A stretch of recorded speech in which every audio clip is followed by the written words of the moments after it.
See, this is meant to be the pre-stream, guys, and I forgot to set the right scene. I'm not streaming for like 4 whole minutes, so fuck off.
And we're live with a misaligned webcam border and webcam.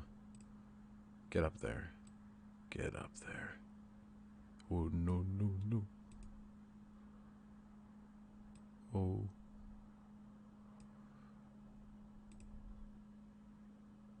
Did we do it? Yes! Hey! How the fuck are we doing here? Let's get up close. Hey! I slightly changed the camera angle.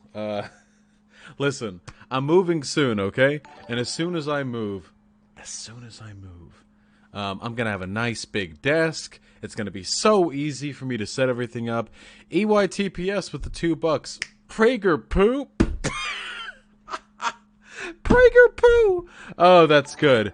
Do you like how when I slam my desk, the entire camera moves now because I have it hoisted there? That's what I call some good-ass production value. Oh, no, no. Oh, no, no. Oh, no, no, no, no, no, no. Oh. No? Hey, how the fuck are we doing, folks?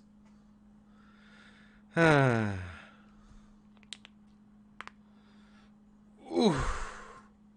Ooh, we got some good-ass shit to go over today. Listen up, okay? It has been entirely too long since we went over Prager U. Crime against humanity. Worse than what Israel does to the Palestinians, let me tell you. An absolute fucking travesty. But before we get to that, hey, I hope everyone's been doing well. I'm like a month out from moving, and I'm 1 week out from going down to Anime Expo. Is anyone gonna be an Anime Expo in Los Angeles? July 4th to July 8th, maybe? Possibly? Are any of you going to be there? I hope I see at least some of you. That'd be nice. No, we aren't degenerates? Well. Okay. I'm going to have a good-ass time. All this money you donate to me goes straight to the anime prints. Not really. It goes to rent and food and stuff, but I might also buy anime prints. And I'm getting a call on my phone. Now that's what I call amazing. Shh.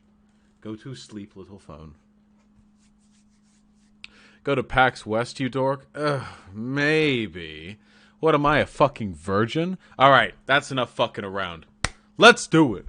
Let's do it! Prager U. Prager U. Your name speaks for itself. Look at these four. They've been so productive lately. The best book to read to your kids. Spoiler, it's the Bible. National debt. Who cares? Who does the media most want to silence? And big tech is Big Brother. They're all so good. Fuck, man. I guess we're doing all of them, aren't we? I've got a strict 3-hour stream limit today. Oh, no, no. Whoa. Let's fucking get to it. You know what I want to do for... You know what I'm feeling right now?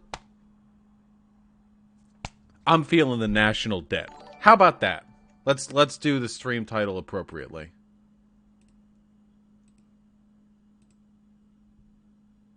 Come on. Come on. Come on.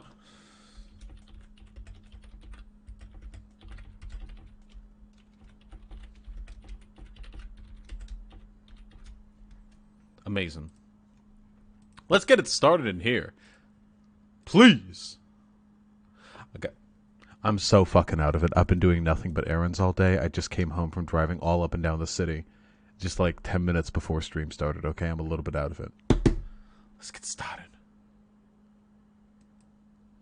Save for your own return. Ah! I haven't watched this, by the way. I just skipped ahead like a round to see what the general gist was, you know? Because from the title here... Because... What I was expecting from the title of this video, National Debt, Who Cares, was them, like, saying, it doesn't fucking matter if there's national debt, whatever. You know? And that was really confusing to me because that doesn't fit with, like, the preconceptions that I have for the views that Prager U is paid to propagandize. So, let's give it a look-see.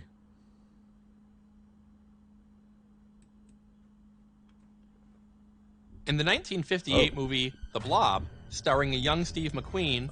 Oh shit. Okay, first off, look at this. They've upped their clip art. Look at the detail on this face. Naturally, the man gets more face shading than the woman. Typical patriarchy. I know. Looks better though. A giant expanding mass, a blob, threatens to destroy an entire town and everyone in it. It keeps growing and growing and no one can stop it. The United States debt is like that blob.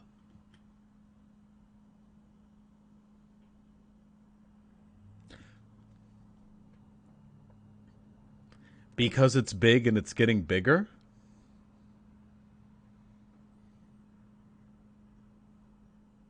Plastic in the ocean is like the 1998 80s movies The Blob. Because it gets big. The online furry community is like The Blob because it gets bigger. You could just use this to describe literally anything that's getting bigger. Okay, all right. We got to make it sound scary though. And I cannot wait for Prager U, purveyor of all things war, to explain to me how the national debt is a problem. Let's do ourselves some little some home finance education. Unlike the fictional blob, it threatens to destroy more than an entire town. It threatens the entire nation. Oh, shit. Where is Steve McQueen when you need him? Fuck, Steve McQueen? Where the fuck you at? Here are some numbers. The national debt currently stands at $22 trillion. That's trillion with a T. Yeah. 10 years ago, it was $10 trillion. Amazing. 10 years from now, it's projected to be $34 trillion. Wow. The interest payment on our debt is currently $300 billion per year, heading towards a projected $1 trillion within a decade. At that point, a fifth of all federal taxes will go towards the interest on the debt. not education, infrastructure, and defense. Wait. Wait, you can't mention education and infrastructure as examples of where federal money should be going if you don't advocate for them going there. You slimy little fucking weasel. Look at them slip on by. Prager U does video after video. What if we just privatize the education systems? Too much. The federal bloat paying back student loan. And then here in this video, they're like, here at Prager U, we are deeply concerned as to where our federal tax dollars are going. They should be going towards education, but instead, nah, fuck off, dude. You know, the stuff government is supposed to do. Oh, and yeah. that's with historically low interest rates. Imagine if those rates normalized. Well, maybe you don't want to imagine it, because that picture is very dark. What is with this guy's face? Is this guy an actor? Wait, look at what he's doing. Government is supposed to do. Look at his eyes. Wait, what the fuck? Infrastructure and defense. You know, the stuff government is supposed to do. And that's with historically low interest rates. Imagine if those rates normalized. Well, maybe you don't want to imagine it, because that picture is very dark. Is this guy on the casting couch? Why the fuck is he overacting his facial expressions? This shit is so disconcerting. I don't know, like, maybe when I think of, like, political commentator, apart from people like me, obviously, I think of, like, a newscaster or something where they sit there and they look level and they're like, here's the fact. But this guy's like, look at the face he's making at me right now. In a better world, voters would be marching on Washington demanding that our politicians dig us out of this hole before we're buried in it. Oh, okay. I mean, they did. There was a ton of protests to the Trump tax cuts, where there were a bunch of taxes cut for middle-income and high-income American citizens without any accompanying cuts in government spending, which substantially increase our deficit. You didn't wait for me. Nope. You're mean. Okay, fuck off. My fucking girlfriend went to go buy some weed, and she was like, don't start without me. Fucking femoids. Fuck you.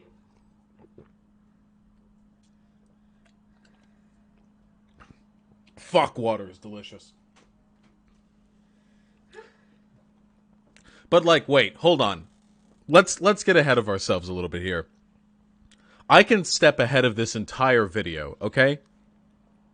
For one, being in debt nationally is not necessarily a bad thing. And I'll get more into that later, I think. But also, the national deficit increases every single time a Republican is in office. I understand what they're doing here. Oh, we have to be fiscally conservative. We have to tighten our purse strings. No more federal government spend, blah, blah, blah, blah, blah, blah, blah.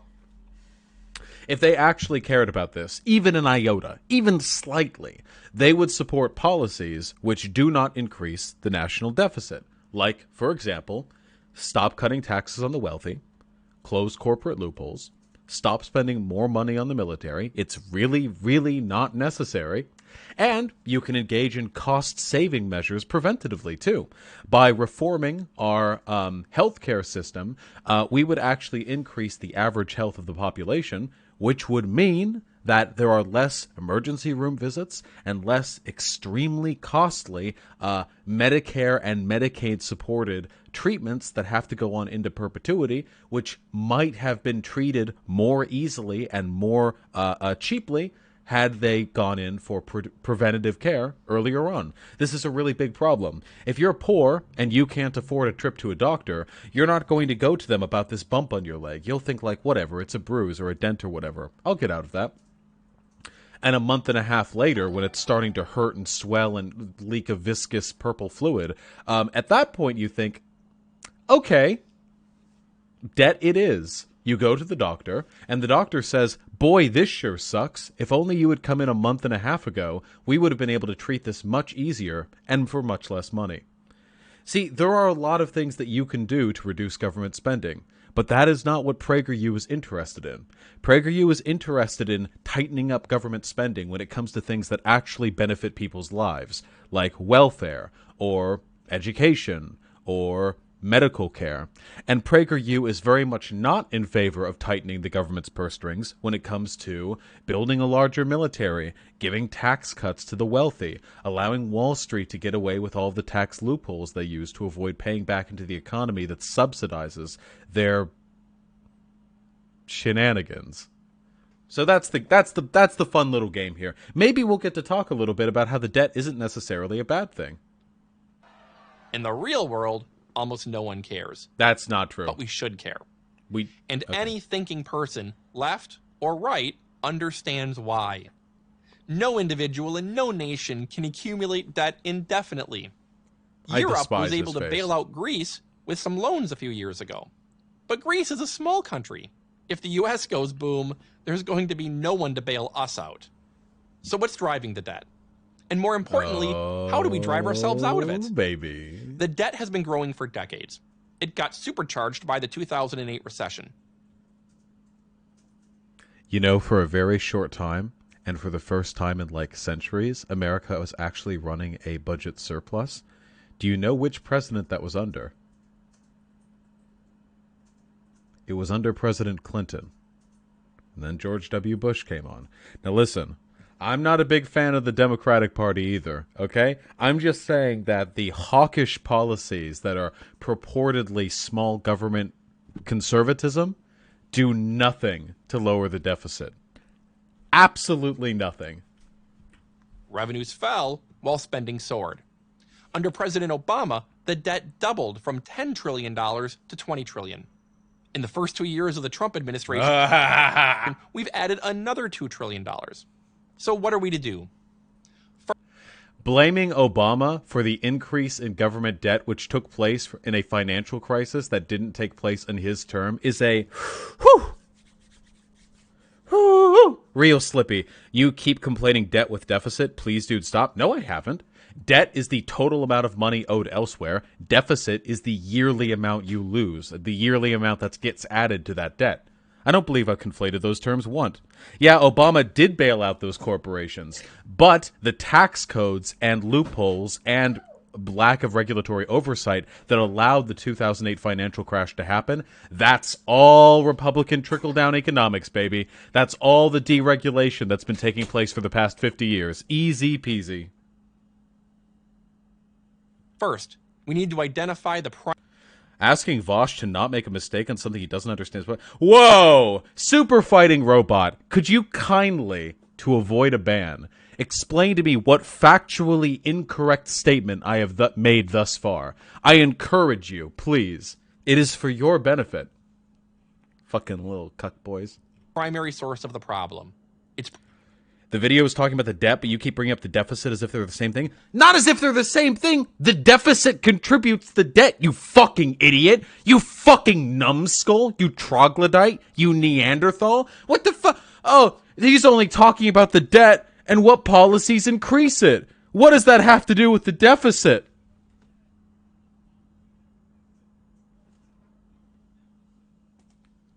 Amazing. Pretty basic. You can talk about defense spending, welfare spending, or bloated budgets all you want, but it really comes down to two programs, Social Security and Medicare. Unless we get a handle on these monsters, the debt blob will continue to expand until it overwhelms us. I mean, I think the military is actually a pretty big one, don't you think? Can we...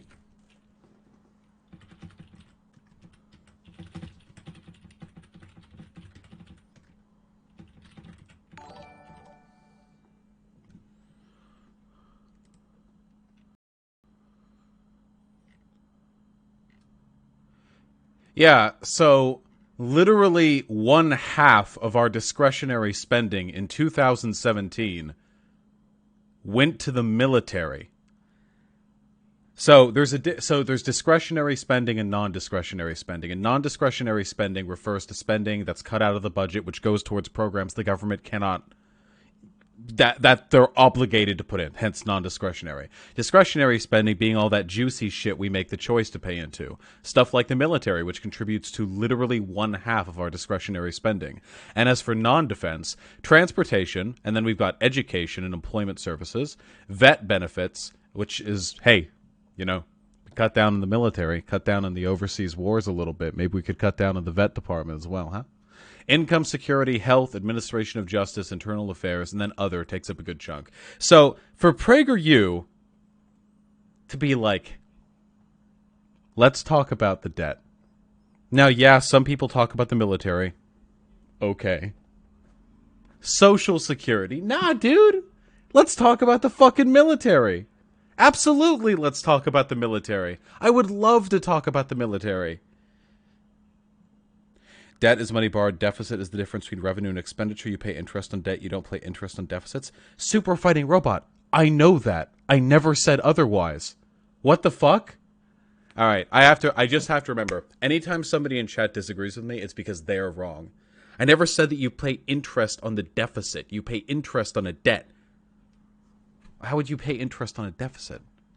Absolutely. Amazing. All right. So anyway, for them to just throw military spending like out the fucking window from the moment one, I don't know.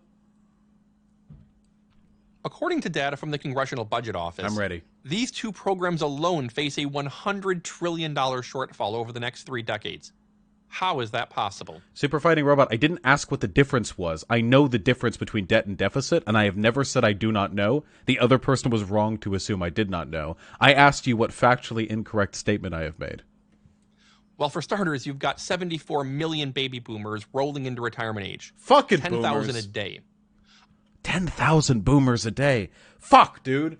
Can you imagine that? Out across the fucking streets of America, UPS is rolling up, delivering boomer licenses to 10,000 people a day? On top of that, Medicare recipients typically receive benefits that are triple the size of what they paid into the system. Without some serious adjustments...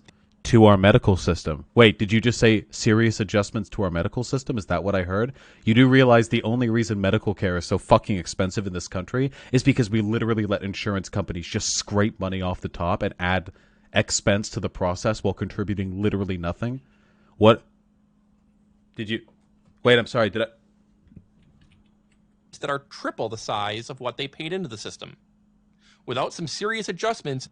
To our medical system to ensure that they don't pay 3 times as much because insurance companies scrape off the top. These programs are going to fail. I agree. Thank you. We do need medical service reform. Man, Prager U, doing so much better than they used to. Thank you, buddy. Can I equalize the volume a bit? Who's too loud, me or the video? This is not the fault of retirees. Hey, Shu. It is simple demographics and math. Paying It's all the fault of promised the benefits retirees. would require either raising the payroll tax from its current 15.3% to 33%, or imposing a 34% national sales tax. Or we reform the medical system because right now our medical care is more expensive than and less effective than, for the average person, that which we see in other countries in Europe. So, if we just improved something, it wouldn't cost so much. This is literally like, this is like a dude, a really generous dude who has a car, okay? And he runs a fucking, what's good, Uber, okay? He's a fucking Uber driver, right? And he drives people around, and he has the shittiest, fucking, the most broken down, like 1962 Cadillac. It gets like 7 miles to the gallon. It's heavy, and just for good measure, he throws a bundle of bricks in the back. This is just a fucking gas hog of a car, okay? Just an absolute fucking nightmare. And he's an Uber driver. He's driving people all up and down the place, and he's just raking out that fucking money to gas. Just blowing that shit right over. He's not making a profit. He's sinking deep into the red because the Uber it's not covering the fucking gas costs. And he looks at this. He looks at this situation he's got in front of himself, and he says, "Fuck, I've got to start charging my drivers more." You buy a better car. You put down an initial investment, and you get a car that doesn't run 7 miles to the gallon highway. And miraculously, as if by a miracle, the gas stops costing as much. Put me in Prager U. Put me in Prager U. Honestly, find me one man at Prager University who knows his stupid comparisons better than me. No, squeezing the rich, slashing defense, or eliminating welfare won't come close to paying the bill. What? Yeah, wait. Eliminating defense would go like a huge way towards it. Okay, wait, what's your point? What's your point? Neither will any plausible level of economic growth. The $100 trillion hole is too big. So let's talk fairness. I would need to see the numbers on the $100 trillion hole. I sincerely doubt, and without any numbers or sources being provided, they never provide sources in Prager U videos. Without numbers or sources being provided, I can't do the fucking quickie math myself. I am pretty sure that Social Security has not gotten so bloated that it is literally impossible to pay for it. I'm pretty sure we haven't reached that point. If mom and dad can't make the mortgage payment, they don't tell the kids to get full-time jobs to make up the shortfall. They move to a different house that matches their budget. Wait, yeah, I agree. If the medical system that you're working with right now is so expensive that you don't tax people more, you get a better system. What? Prager U? Prager U? Yeah.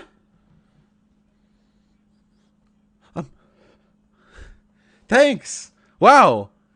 I should have just waited a little bit, huh? I didn't even need to do the fucking Uber analogy. I could have just waited for you to demonstrate the flaw in your own fucking argument.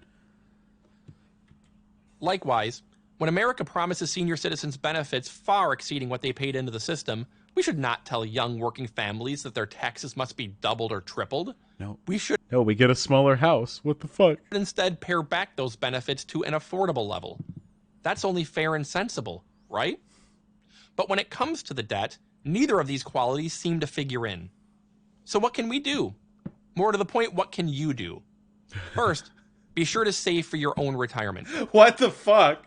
This video is so fucking all over the place. Okay, wait. So, Social Security and Medicare are so expensive that nothing can pay for them. They're like a blob. It's wait, okay, no. We have to go even further. The debt is huge. It's huge. It's amazing. It's massive. And it's because of Social Security. Don't talk about the military expenditures. It's just because of Social Security and Medicare. And Medicare is really expensive for the boomers, and we don't know why. And that has nothing to do with the insurance companies. Okay, so now that we have isolated the problem to not the military, but instead to these two social programs, there's nothing we can do. Now that we've isolated it, we realize there was actually nothing we could do at all.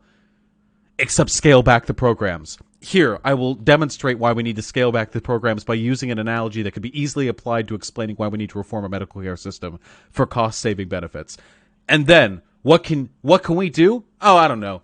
What can you do? Have a change jar. What the fuck is this video doing? This is so I'm actually getting fucking whiplash. Usually Prager U videos are a little bit more consistent than this, but this is like, I guess you have to think of it. You have to think of it logically, okay? They're not trying to create a set of consistent arguments to like lay forth and make a point. They're trying to instill a certain set of beliefs in the mind of the person watching. Don't question the military. The military is fine. Our social programs are destroying the countries. We need smaller government. You need to personally save up money. That's like the mentality that we're trying to build here. It's not about making a cogent argument because the video is self-contradictory. Also, Shoe on Head, happy to see you in chat, comrade. Shoe on Head, you got to respond to me on Twitter. Are we doing the fucking DNC debate, the primary debate live coverage? Are we dabbing on them live? Only if you want. I know you're much bigger than me. I'm small and weak. I'm just saying. Do not overly depend on a government that has promised more than it can possibly pay out to take care of you. Second, tell Washington to get a spine and deal with Social Security and Medicare. See, again, it has wait, cutting tax, like increasing taxes on the wealthy, cutting out corporate tax loopholes, shh, lowering our military spending, shh.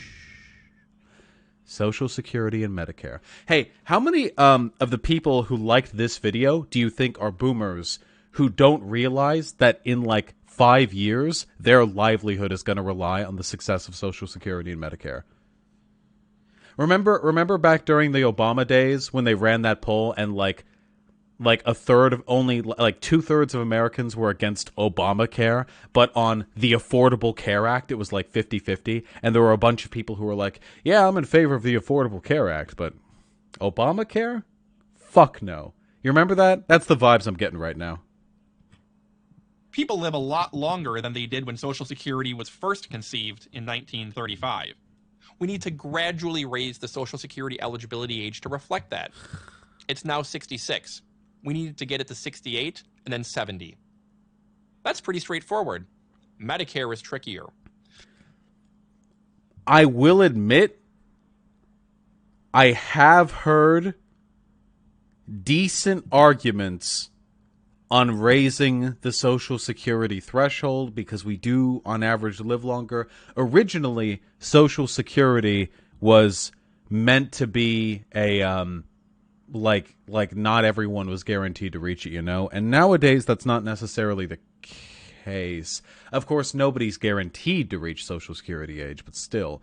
But if that is to take place, if the line is going to be drawn upward, that would need to be accompanied with an increase in the livability of people approaching that age. Like, you shouldn't have to work until fucking 70 and then you get to live on a starvation stipend for the rest of your life. That's fucked. If the age was raised, then working conditions prior to that point would need to increase as well. But a good solution already exists, amazingly, within the Medicare system. Oh, no. The prescription drug program. What? Almost unprecedented among government programs, this one has come in below initial projected costs. Amazing. Why? Because insurance companies have to compete for seniors' prescription drug business. So let's give seniors more options to shop around for the Medicare plans they want. I have literally no idea what this program is, but when I say the insurance companies are responsible for fucking the American healthcare system, I'm being very sincere with that statement, okay? I am being very fucking sincere. More choice and competition would stabilize costs No. and give us a fighting chance to keep Medicare solvent. Insurance companies have been collaborating for a really long time to maintain a consistent increase in their rates, like across the board. There's a reason why nowadays, like, giving birth costs tens of thousands of dollars, whereas the accounted for inflation equivalent that it would have costed 50 years ago was a fraction of that. There's a really big reason for that. And it's not because, you'd expect, as medical technology advances, you would expect procedures to get cheaper. That's how it seems to work, right? As time has gone on, monitors have gotten better and cheaper. This is actually a benefit of capitalism for the most part. The parts that it takes to put this thing together, not only would these parts not have existed a decade ago, but if they had, this would have been like $100,000 because the fucking GeForce RTX 280 Ti or whatever, I bet that would have been like future tech to them, right? 10 years ago? And capitalism's good at that. In some way, it makes things cheaper and more plentifully accessible, at least if you're not talking about necessities. But sometimes you have what is called a market failure. This is when the conditions surrounding a market or a commodity or a service do not lead to those outcomes. Rather than allowing things to become cheaper, more plentiful, more convenient for the consumer as different businesses compete, you have, market failures. A good example, ISPs, right? ISPs have what's called a regional monopoly. So if you live in an area where the only place that you can get coverage is Suddenlink, like where I live, then if you were, say, a very handsome streamer, like me, you might have to settle for a really bad internet plan because it's the best thing they offer. There's no competition here, and there won't be, because the comparative cost advantage of another ISP setting up shop here wouldn't outweigh the the amount that it would cost to like get invested in this area because there's already market saturation with Suddenlink. So this is what would be called a market failure. Capitalism and competition do not work to bring about the desired results for the average consumer. And healthcare and insurance works exactly the same way. Exactly the same way. Down to a T. See, there's something called what's it called? Is it it's not liquidity. Fuck, my economics terms are so not flexibility, not liquidity. What's the term? It determines like the extent to which people are willing to like change the amount they're going to pay for an item. Fuck, elasticity. Yes. Right, inelasticity. Thank you. Here's an excellent example. Okay, imagine you're a fair milady, okay? You're a beautiful princess milady, and you've got a little fucking baby in your belly, okay? You need to give birth. That's happening. We don't even need to use that example because you can have an abortion prior. If you break a leg, you need to have that leg set. If your fucking appendix is about to explode, you need to get that shit removed. There are like a ton of things that can happen to your body. You don't get to like a choice. Very often things happen so urgently you can't even shop around for hospitals. And even if you could, what difference would it make? The prices are going to be pretty much the same at all the different hospitals because they all run through the same fucking insurance companies. And you can only get insurance in many cases through working at a job, meaning that not only is the pricing inelastic for medical services because you need it no matter what it's priced at, but you don't even get an option to pick amongst competitors because usually you get your medical insurance through a job, and that job, I mean, you aren't going to like, oh, hey, this job's good, but I need better medical insurance. Time for me to shop around. Nobody makes decisions that way. The job takes prescience. There are so many ways in which the insurance system in this country is fundamentally broken. How competition just doesn't produce the results we want. And we see this in the results because per capita and per procedure for the average American, American healthcare is worse and more expensive. In spite of the fact that the government isn't the one paying it, it is still more expensive to the government because there are economic downsides to the problems we have with health in this country. Medical insurance needs to be reformed in this country, flat out, period, hands down, easy peasy. This is a slam dunk argument from any field of study. Sociology, economics, psychology, medicine. Easy slam dunk argument. The only people who disagree, insurance companies, their lobbyists, and the politicians they've gotten to. It's really that simple. It's like climate change. It's not really discussed in the academic fields. It's argued over in the political space. It's like a big game of theater. So are any of these Sorry about that rant. ideas being seriously discussed in the halls of government? We all know the answer to that question. Here comes the blob. I'm Brian Riedel, Senior Fellow at the Manhattan Institute for Prager University. Wait, Senior Fellow at the Manhattan Institute?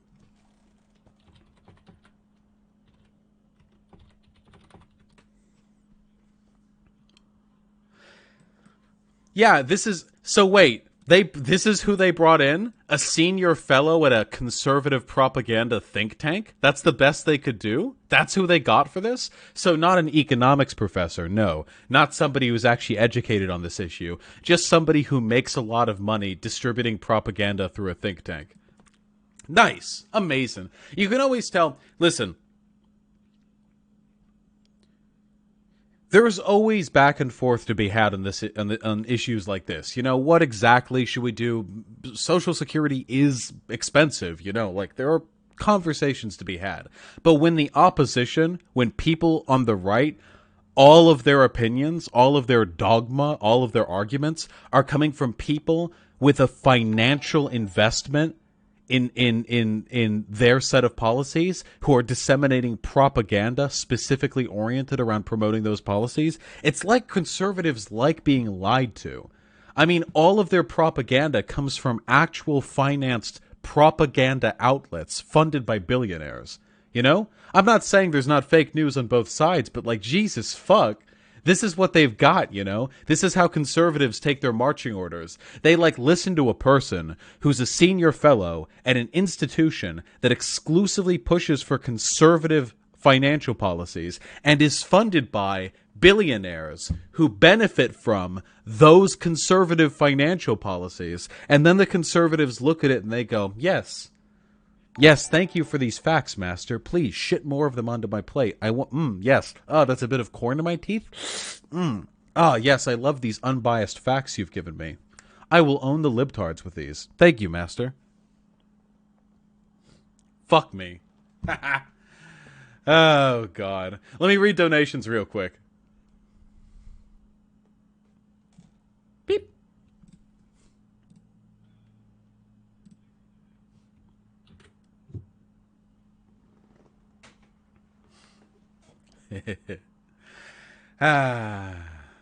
Not M with the $2. Any recommendations of what I could look at if I want to find out what a perfect anarcho-syndicalist society would look like? Still trying to figure out what the end goal of various leftist ideologies is. Not M. I'm sorry. I don't engage at all in like the end state of post-capitalist economics. It's not what I'm interested in. I'm interested in fighting in this battle. I only say I'm an anarcho-syndicalist because that's what makes sense to me, like, right now. But I could be swayed in that position down the line, you know? Posadas John with the $1. Free Palestine? Yes. Posadas John with the $4.20. Vosh, one has been canceled 420 times, and Hyena is going to buy weed. Coincidence? I think not. X-Files theme intensifies. Listen, it's medicinal, okay? Posadas John again with the $1. Shoe on bread win. Listen, I'm getting to her as fast as I can, okay? Bro 9650 with the $1. Hey, can I ask you a couple of questions? I've been watching a lot of your content lately and I really want to ask some things. You can ask me questions on Twitter, email, or over Discord, but I do get a ton of messages, so if my response is short, please don't blame it on me. I'm just doing my best to manage my time. Sick Computer with the $5. That's one sick computer. Is there any chance you do an 8-hour video covering how to build it? Seriously though, I'd love to know how one is supposed to do part selection. I was in Seoul for 9 days, and they had 1 gigabyte per second up and down with 9 millisecond ping. I mean, yeah, that's how they get their StarCraft pros, right? I mean, I don't know shit about part selection, dude. My fucking leftist tech support picked all of this out for me. I don't know shit about computers. I just wanted a sweet rig, my dude. Thank you so much for the support, though. All of you, thank you for the support. What's my email? It's listed on my fucking YouTube, voshvideo@gmail.com. Amazing. EYTPS with the $2. Prager U is Prager poo. Got him! Markel Trucciato with the $2. Thank you very much. Ingy Bingy 2000 with the $2. Have you seen the HR Plus long some more news on Shapiro? I don't know what that sentence meant, comrade, so I'm afraid that I have not. But I love you. I still see people who are giving me shit about the debt deficit thing in chat. If you could explain that I've made like a factually incorrect statement, I would love to hear it. Because every statement that I made over that stream is factually correct and could be defended very easily. Nicholas Holmgren with the $2. YouTube gave me a free $2 super chat. Well, free for you, not free for me. That's an entire bag of chips for me. All right. Super Fighting Robots getting fucking banned.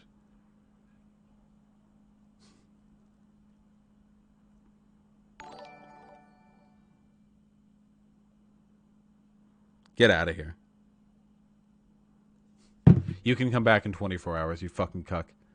Bro 9650 with the $5. Hey, can I ask you a few questions live? Oh, bro, you meant ask questions live? Oh, no, I can't. There are a lot of people who want to come on stream. I can't have everyone come on live. But I appreciate the support.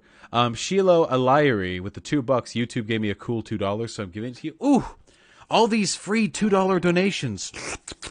I appreciate it. It means new viewers.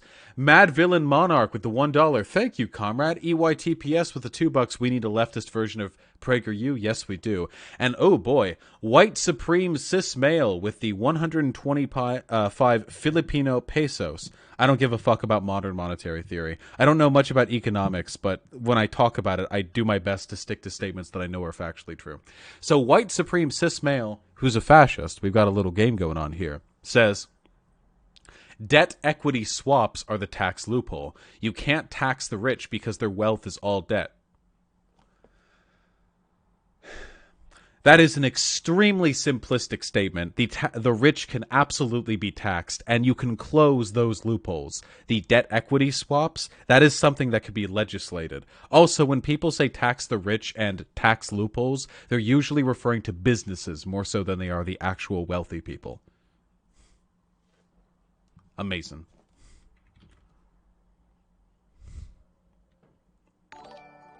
Adra Rising with the $5. Hey, Vosh, after you're done with Prager U, can you check your Gmail? I sent you an email with a request for you, and I would love for you to consider it. Making me nervous over here. What the fuck? I check my email pretty often. It's got me nervous.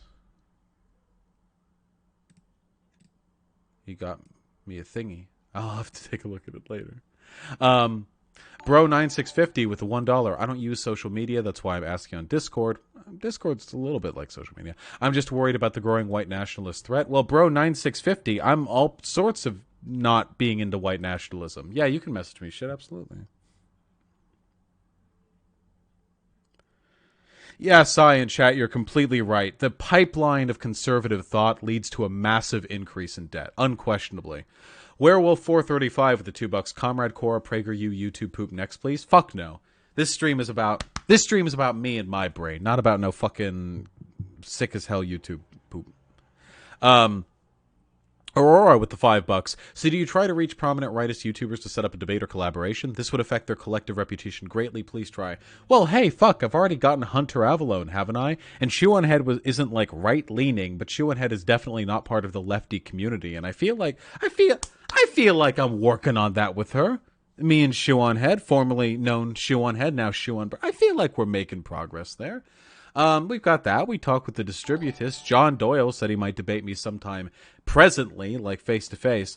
The only right-leaning people that I'm currently choosing not to debate are, like, far-right Nazis, because, and I've explained a million times, I don't think there's much of a benefit to it, and also it makes them really mad, which is good for my personal health.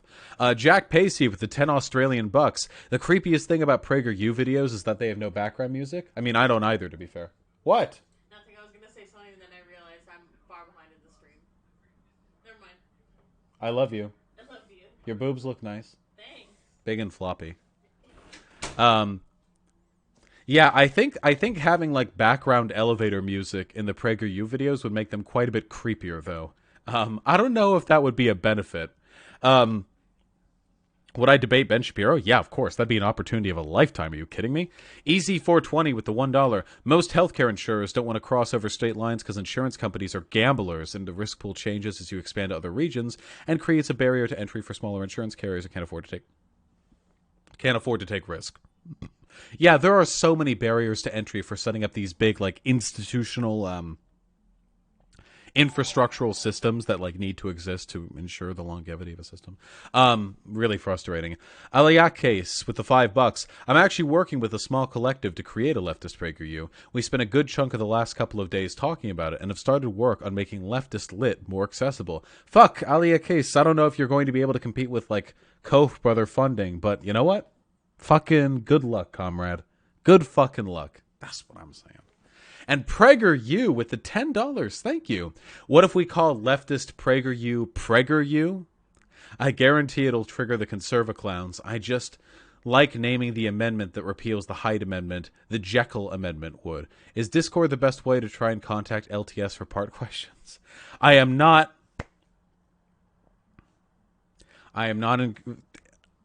do not officially endorse bombarding LTS with part questions, but he's extremely knowledgeable, and if you would like to get to him, Discord would be a good way. And last, but also thank you so much for the support. I love you, comrade. And last, but not least, we have Epith Soak Fury with the $2. Good old PU. Amazing. Hold on one second. I'm going to get some water. I'll be right back.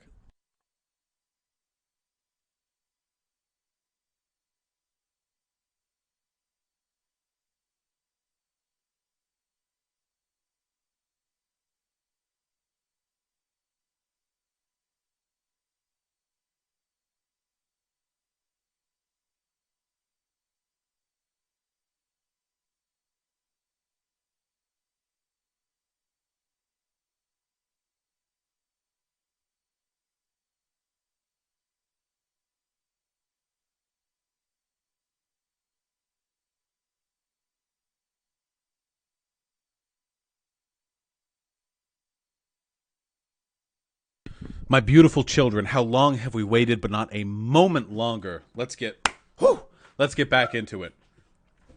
We've got more shit. We've got more shit. Wait, it's in watch later. Where do I save my videos? All right, listen. We've got a back-to-back to go over now. All right? I'm quite fond of this topic.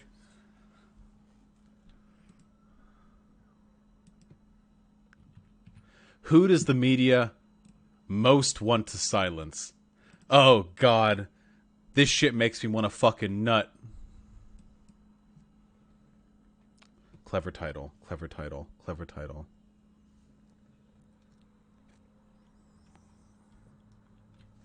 Hyperbolic title.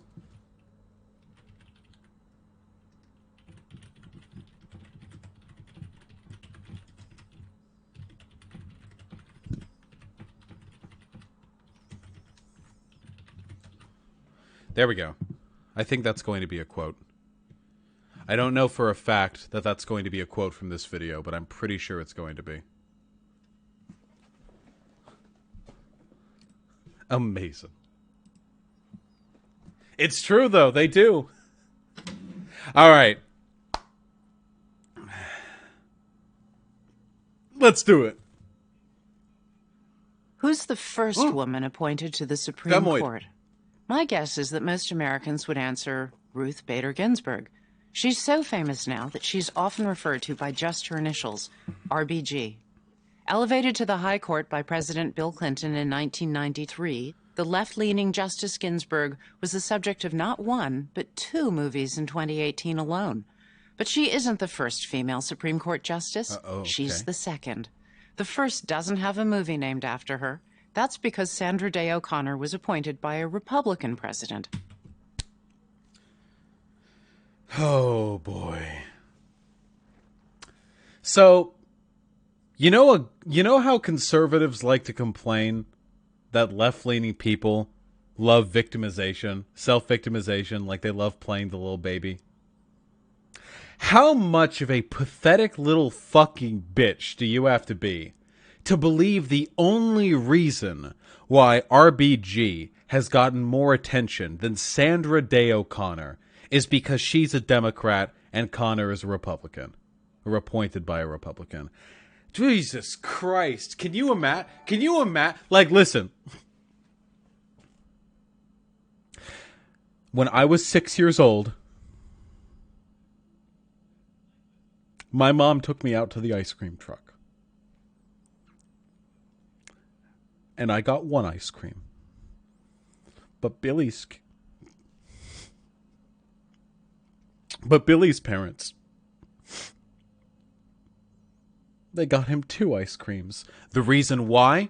Because I'm a Republican and he's a Democrat. Welcome to my fucking multi-million-dollar propaganda network funded by billionaires, with our person currently in the office of the presidency, and up until recently, both halves of Congress under our control. Let me explain to you why. Let me explain to you why we've got it rough. Okay, please continue. Ronald Reagan. We hear a lot about the Year of the Woman, the Women's March, and the war against women. But if the major... I've never heard about the Year of the Woman. Okay. Wait, which year is supposed to be the Year of the Woman? Is it 2019? Because 2019 has not been doing great with all the abortion shit. Was it 2018? When was the year of the woman? Media, the New York Times, the Washington Post, CNN, CBS, and others were more interested in accuracy than advocacy, it would be that they are promoting the year of the leftist woman, or the leftist women's march.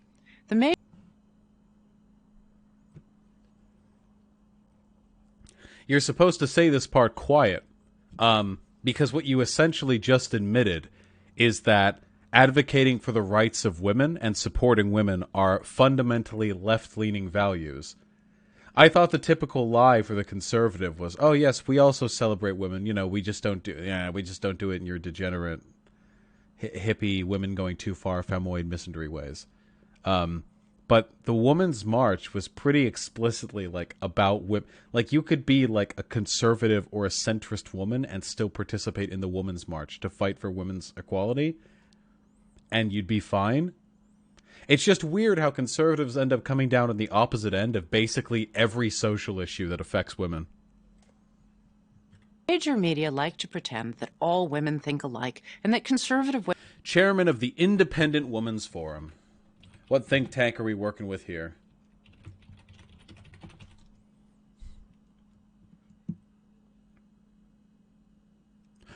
A conservative American nonprofit organization focused on economic issues of concern to women, founded in 1992.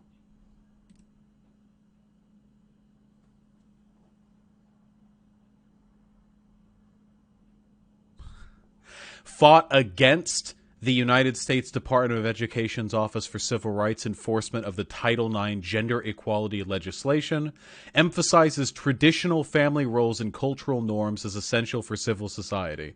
Essentially, women shut up and stay in the house, barefoot, naked, take care of the kids, don't work. Prager U! If your ideas are so common sense, why do you have to keep resorting to far-right propagandist networks and think tanks that promote values nobody in their right mind defends publicly, at least not in civil discourse, to promote your ideas? I mean, listen, if leftist means everything that isn't supporting traditional gender roles, then sure. The Women's March was for leftist. It was a leftist thing.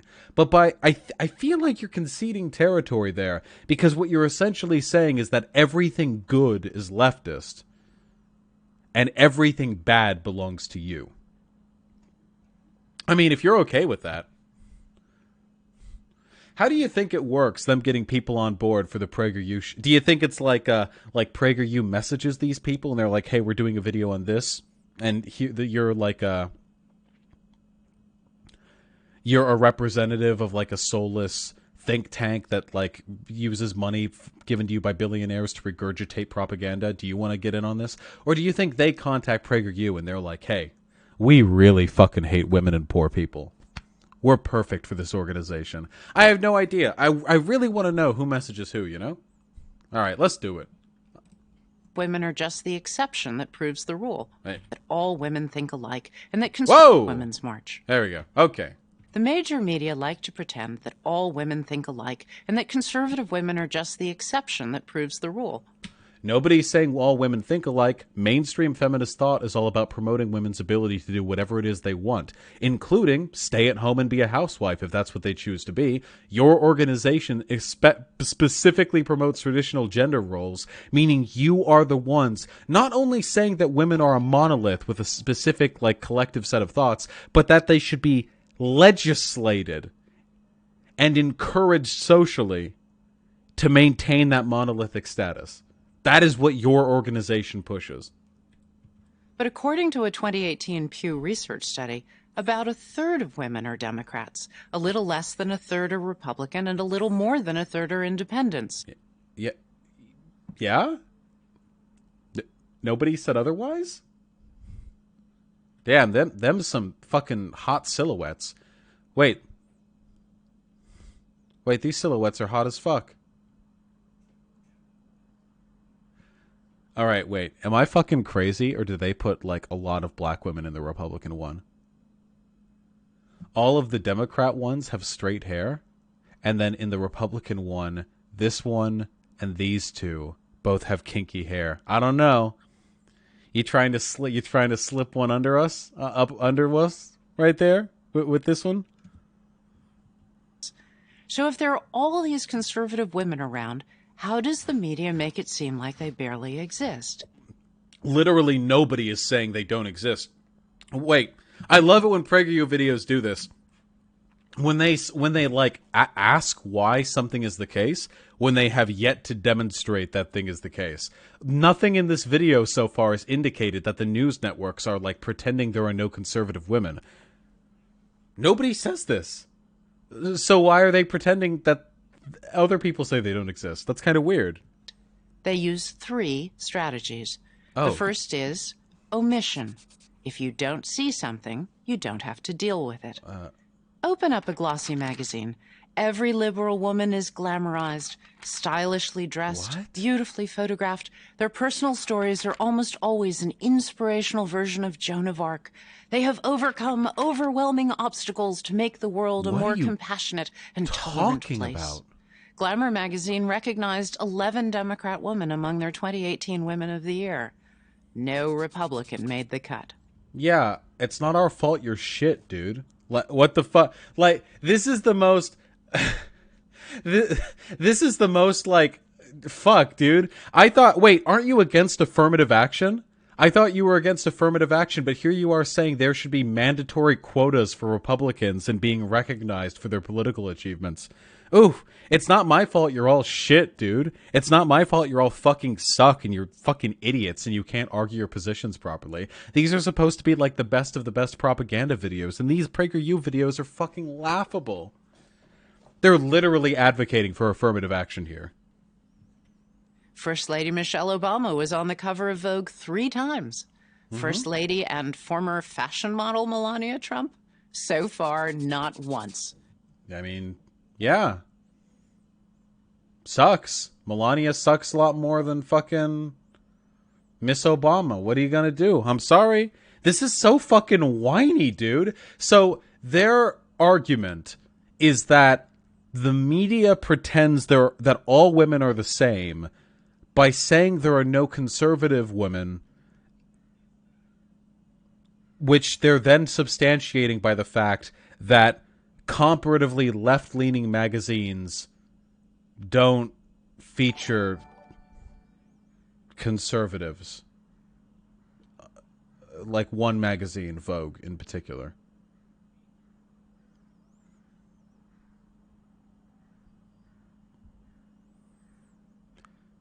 This is so weird. This is just such a weird thing to get outraged about. But okay, yeah, whatever. Every now and again, the major media will do a story about a female conservative to balance things out.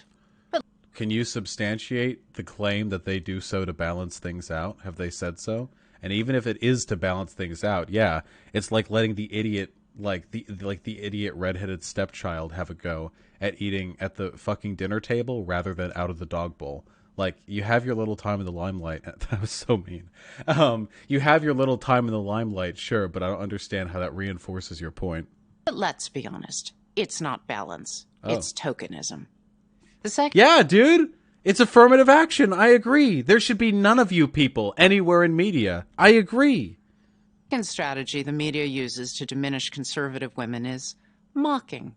Making fun of a woman's appearance discounts what she says.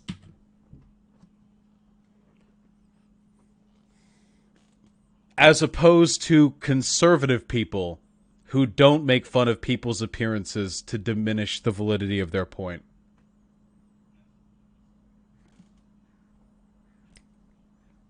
You got him, Prager U. You did it with Trump, who has literally responded to rape allegations by saying that the woman wasn't his type. And said, like, I could go for prettier ladies than that.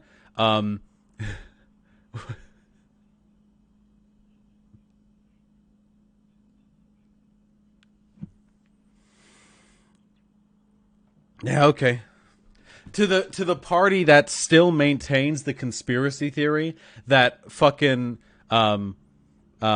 Miss Obama is a trans woman with a big dong or something, and that she's like a brutish, ugly monkey. I mean, I've seen the comics, you know?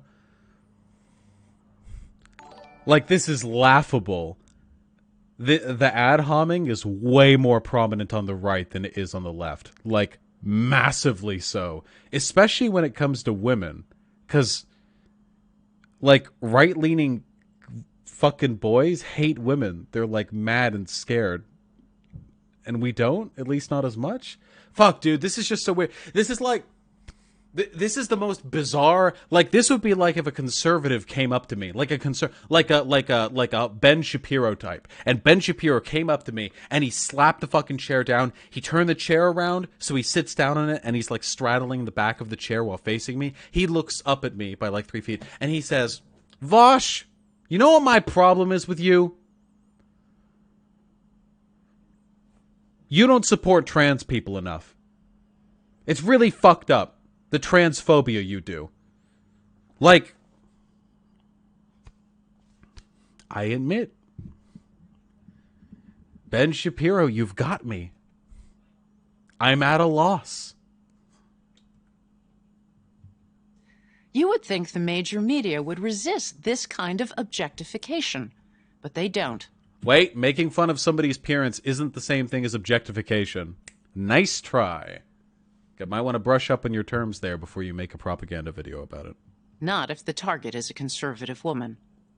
Sarah Huckabee Sanders, the White House press secretary, and Kellyanne Conway, the first woman to run a winning presidential campaign, are routinely belittled for their hair, their eye makeup, or their weight.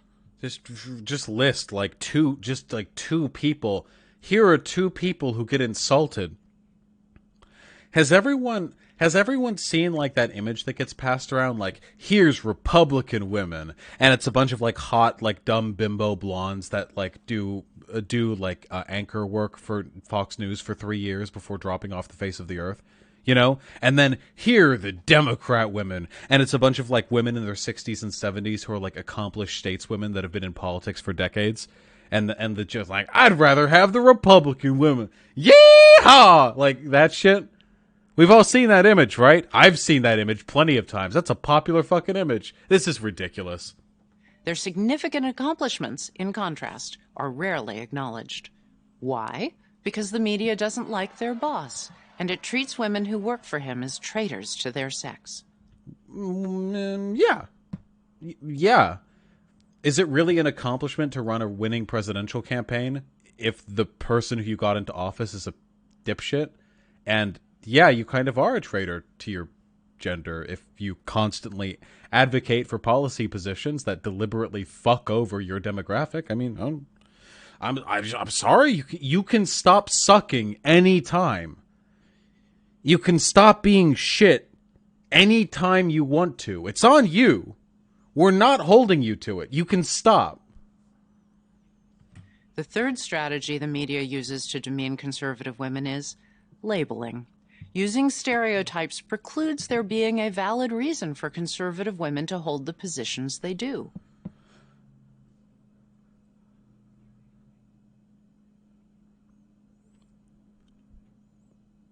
This just in, the anti-stereotyping women group has arrived. The conservatives. I don't even know what to say. I'm at a loss. Video, continue. The major media simply can't accept that conservatives have serious and important reasons for their beliefs, so they have to come up with answers to explain this seeming anomaly to themselves. These women must be racist or self-hating or just weak-minded. Yeah. No, not just the women. All of you. Yeah, all conservatives. Yeah. Wait, that's not demeaning women. Oh, sorry. I should clarify. When I say that a conservative woman is a stupid piece of shit because she's a conservative, it's not because she's a woman. I would do it to a man too, and I do it to men too. I'll do it to anybody. Whether you be a man, a woman, non-binary, transgender, cisgender, black, white. If you're a conservative, you are subhumanly stupid. Or you've internalized hypocrisy. You can be Ben Shapiro is an intelligent person, but makes wildly contradictory statements, whether he is unaware of the fact that his statements are contradictory or he is and just gets enough money to make them anyway. I don't know. But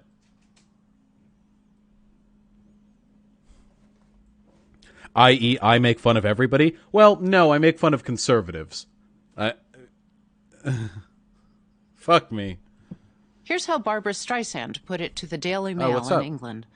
A lot of women... The Daily Mail. ...vote the way their husbands vote. They don't believe enough in their own thoughts. This is a well-established trend that is recognized in sociology. I don't know if it, triggers them right there, but believe it or not, this is something I hear voiced very often by conservative people as well. I've talked to fucking MGTOW folk and red pillars and shit, that women are weak-minded and women are just going to vote the way their husbands do anyway, so why even give them the vote? At the end of the day, it seems like this tendency that women tend to be kind of subservient to the wishes of their husbands is something that's recognized on both sides of the political aisle. The difference being that right-leaning people like it and left-leaning people don't like it. Labeling, like the strategies of mocking or omission, is just another way to display contempt and demonize conservative women. Yeah, sure. I mean, yeah. To the extent we do those things, yeah, I mean, fuck you guys. Its purpose is to persuade you to not treat those being labeled with respect. Yeah. To ignore their ideas. Yeah. And to even avoid associating with yeah. them. Wait, coming out hot with the good ideas at the end of the video, Prager U. Absolutely. Not surprisingly, the vilification that results discourages a lot of conservative-leaning women from running for political office. Yeah, good. I don't care. Yeah, no, fuck them. Absolutely. Please, God, please let the conservatives stay ancient white men. Please let them stay that way, because the day that female conservatives start getting serious airtime is the day that dumb fuck shit libs are going to start saying, well, it's 2048. Bernie Sanders' cyborg brain in a jar? Well, I don't think we need another old white man in office. Let's take this dumb bitch. I don't fucking know. Get the shit libs out of here, please. Or even from speaking up. Who needs that grief? It takes a strong person to swim against the media tide. And here's the thing about swimming against the tide. It takes a lot of strength to be a conservative and to get your political opinions from propaganda outlets that get their money from billionaires. That takes conviction. Let me tell you folks, please, these people take extreme ownership over their political positions, okay? They're not your standard run-of-the-mill political agents who, do research or, passively absorb the values of the people around them until they feel comfortable enough examining those issues on their own time. No. It takes a conservative to watch a 5-minute video on the internet that was made by billionaires and then get all their political opinions from it. That takes courage. It makes you stronger. Maybe that's why Nikki Haley can stand up in the UN and tell the truth. Or why Candace Owens can question the devotion to progressive... Nothing says strength and conviction like Candace Owens, the world's most legendary grifter. Candace, Hitler did nothing wrong within his own borders, Owens, stepping out to the conservative space to get money. Amazing. That's the problem people have with Candace Owens. That's why the left wants to shut her down. It's because she's a woman. And it's because we're afraid of her strength. It takes a lot of strength to accept money from millionaires and billionaires to regurgitate the lies they tell you to push. That takes right up here. Progressive policies that have so hurt blacks. Guys, remember when Candace Owens was brought to the fucking congressional hearing, and the guy went on 2 or 3 minutes, here's a video of you literally defending Hitler, basically. I think you got some bad policies. And then the first words out of her mouth was, "Excuse me, the senator here hates black people." Oh, God, what a special fucking snowflake. Can you imagine if a left-leaning demagogue had done that? If a black woman who's left-leaning went on up there, and then after getting grilled for 2 or 3 minutes on supporting, like, Stalin or something, she did, like, a triggered SJW face, and she went like, I don't know what your problem is with black women, but... Can you fucking imagine the cringe compilations? The sound of fucking neckbeards furiously editing in Premiere to put together their cringe compilations? The tick-a-tap would have been registered on the fucking Richter scale, okay? The reverberations would have been knocking books off shelves in fucking Japan, okay? But instead, because Candace Owens is a conservative, she gets to make unfathomably stupid statements like that, and nobody will step up and say the truth. You know what? I'm going to say it. Okay? Most people wouldn't have the conviction to say it, but I'm going to go ahead and say it. You know what I'm going to say? Candace Owens is kind of a dumb bitch, and that was a really stupid thing to say, and it was really pathetic and race baity.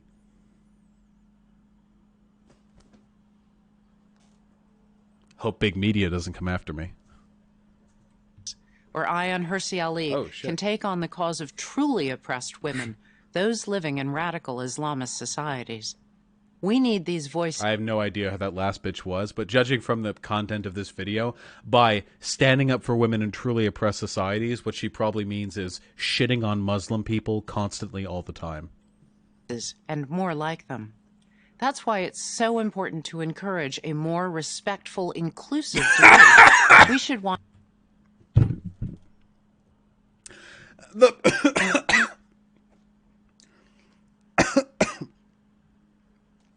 The fucking balls on these people, dude. For a conservative demagogue who represents a think tank which promotes traditional gender roles to step up and say that the left isn't being inclusive enough? Fuck me.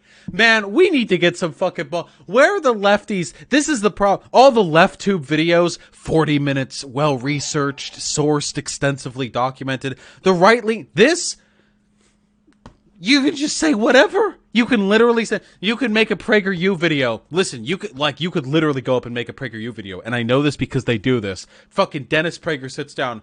And as I was saying, leftists are the real racists because the KKK was Democrats and welfare hurts blacks. In addition, leftists are racist because they say the N-word in video games and they make assy palms jokes without the consent of their black friends, of whom they have none because they're racist. I'm Dennis Prager with Prager University. And that they could roll that. You stretch that out into fucking 5 minutes and kablam. That's it. That's literally a Prager U video. They don't provide any sourcing or analysis. You just get to say things, really. Want everyone at the table, both sides of the political spectrum. Fuck me, I gotta go over it again. We should want everyone at the table, both sides of the political spectrum, listening with civility. Nope!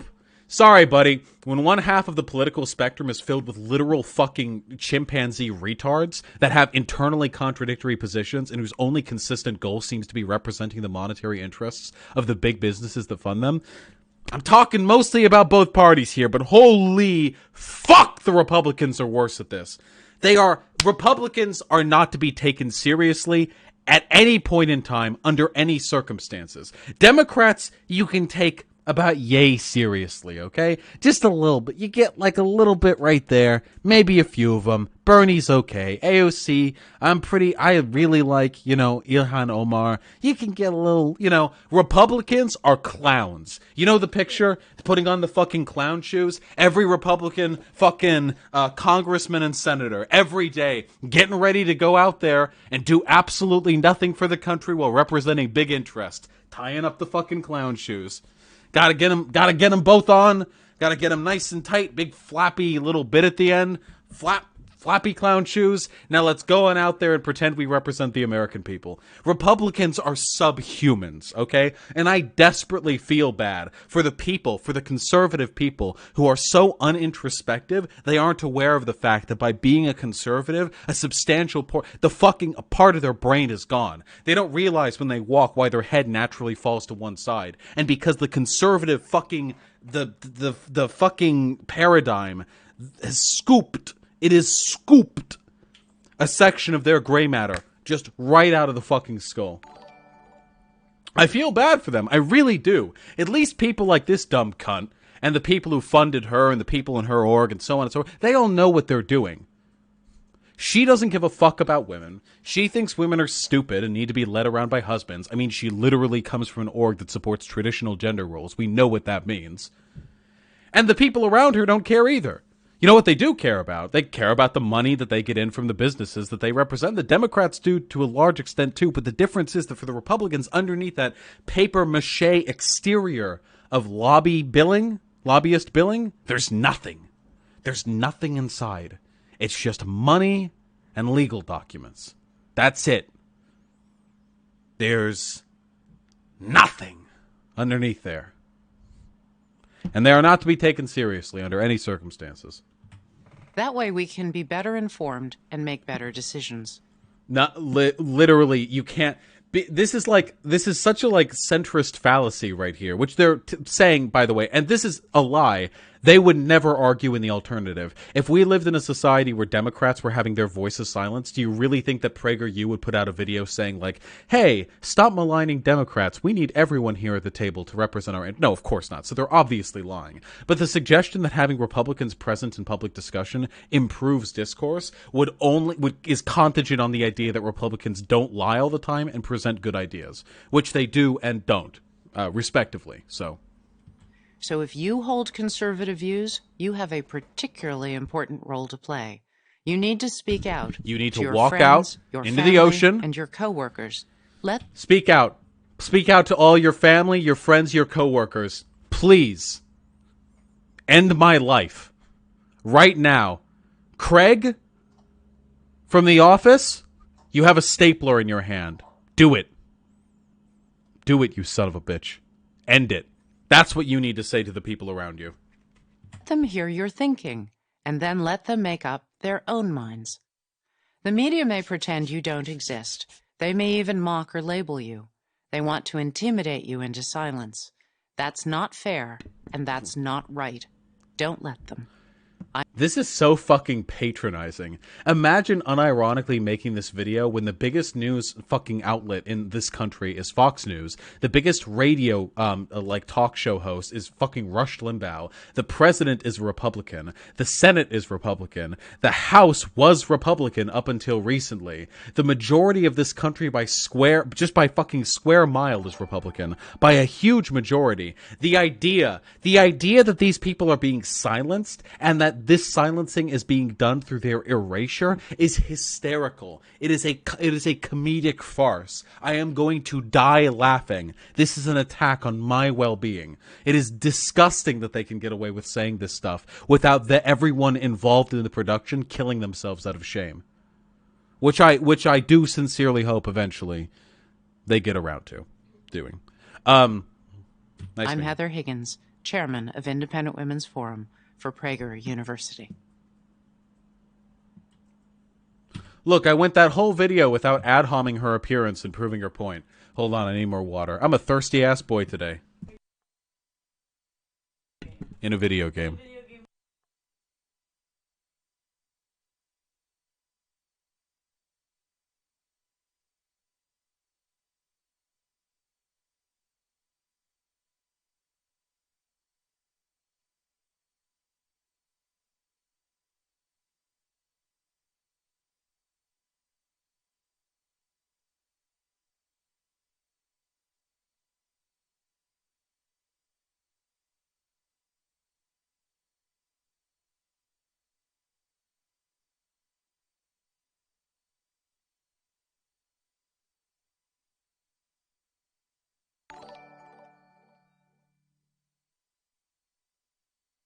Amazing.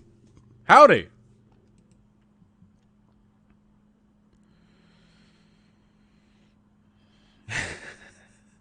Fuck me. Oh, God. Let me go over donations. Then we go over fucking more Prager U. It never ends. This is my life today. Posadas John with the $1 link to YouTube video. That guy was talking about this video. The channel is called Some More News. It's about an hour long on Ben Shapiro. Fuck me, watching an hour-long video? Perhaps Ben Shapiro shouldn't be taken seriously by anyone about anything. How have I never heard of this channel? They seem pretty big. Whatever, I'll take a look at it later. Thank you, comrade. King B with the $10. Thank you. That's so generous of you. Love the stuff, XO. Hey, I love you too. Thank you, comrade. Ciancius with the $1.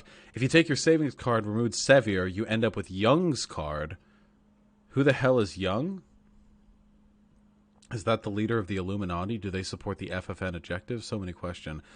Ciancius, I thought for a second you were going to go an entire donation without mentioning the forced feminization of Nazis.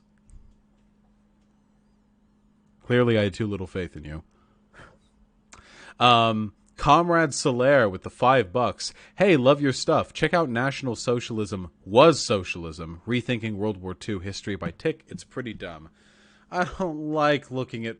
You know, guys, you do realize I don't like watching videos by idiots, right? What is National Socialism? Well, it wasn't socialism. Oh, yep, here we go. Here's the video description. Many people think that National Socialism was on the far right of the political spectrum, but is this really the case? Adolf Hitler defined National Socialism as socialism. Yes, he was actually a socialist.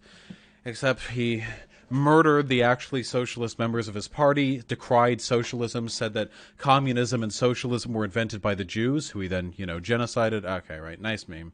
Maybe I'll take a look at it. I'm not a history major, though, so... while I could easily disprove many of the premises here, I'd like to fully disprove them would take longer. Posadas John with the $1. I stand with Comrade Cyber Bernie. He's future America's only hope. Zalrock Chaos with the $10. Thank you. Inclusive, right? Conservatives hate that thing. Yeah, the extent to which they can just lie is really impressive to me. I can't do that. Yes, I'm just consolidating all the angry viewer counts into one when I stream fucking Prager U. And Ashaki H with the $20. Thank you. Man, we got some generous folks in here today. Thank you, comrade. I'm tripping balls right now, and you look extra beautiful today. Love the stream. Man, and thank you for pushing me further to the left, comrade. Ashaki H, it is entirely my pleasure to have pushed you further to the left, and I delight in your compliments. Thank you so much for the positive attention and for the support, and I hope you enjoy your trip. Nick Thib with the $5. Please give a quick read in this Daily Signal article. It's fucking hilarious. PBS is indoctrinating our kids. It's time to defund them. Is it hilarious, or is it actually scary that they're attacking, like, neutral media?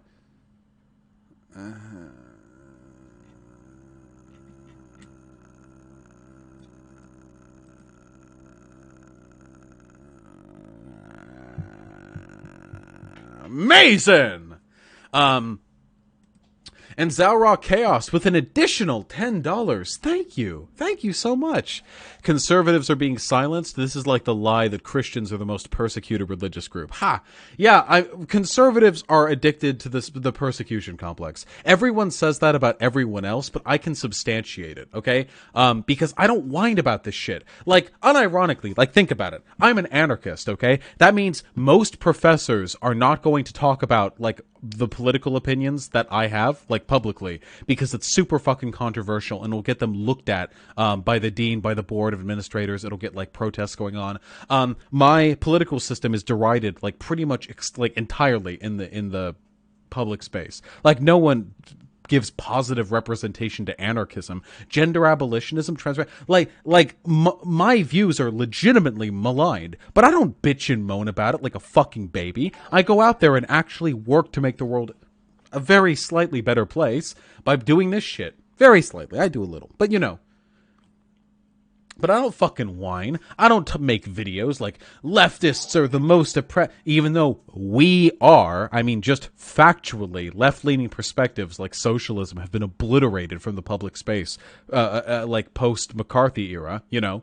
But I don't make that shit because I'm not a fucking bitch baby. But conservatives will whine constantly. Like how every single conservative is now talking about how the fucking Twitter should be made a public commons because some fucking conservatives on Twitter are getting banned because they're overtly racist.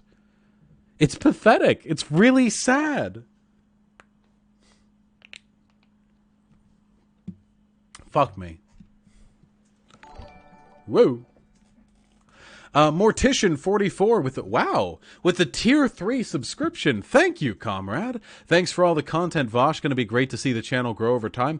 Yeah, it really is, huh? I'm pretty happy with how things are going. Thank you so much for the subscription. I hope you enjoy your fancy pants color dame in chat. I love you, buddy. I really appreciate it. Thank you. Watch that video. Watch it. He's going to understand history. Zero fucking knowledge. Understand politics. To understand issues. Share events.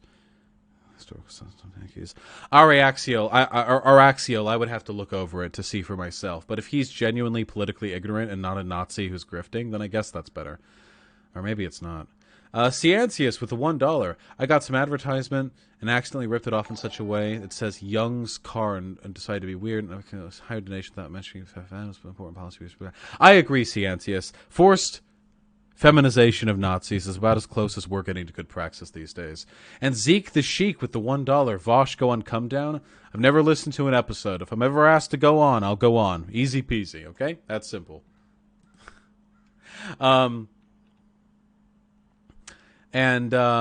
EYTPS with the $5. There's no pro-Republican judge film. How sad, even though we have the Trump prophecy, Hillary's America, Death of a Nation, every faith flick ever.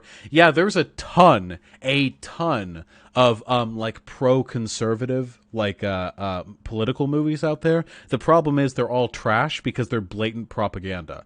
Like they're very clearly made by propagandists and they're not good art.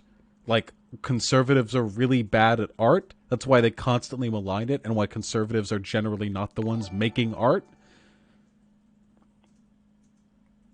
Like, there is a reason why it's typically left-leaning people who like dominate in film, in animation, in comics, in basically every like artistic space. And it's because, you know, the types of thinking which lead to conservatism are antithetical to the types of thinking which facilitate good creative processes. It's really sad. A. Smith with the $2. My husband made me do this video. He is my brain. As good an explanation as any. Can you imagine being a dude and having a wife who's the head of a think tank about keeping women in their place? That'd be really fucking weird. The Tom God with the $2. This ain't the real Vosh. That was barely a dab. I have to be I have to be careful now because my earbuds are connected up here to the tower, and I've got my camera floating in space. I got a new camera mount thing. So now when I dab, I'm like simultaneously afraid of hitting the tower and my elbow hitting the cam and me yanking the earbud out of my head. But you're right. I'll get better at it with time, okay? Amazing. MDemo 23 with the $2. Put conservatives in ice camps. Just a thought. I mean, you know, I've heard it's like summer camp. So how bad could it be, really?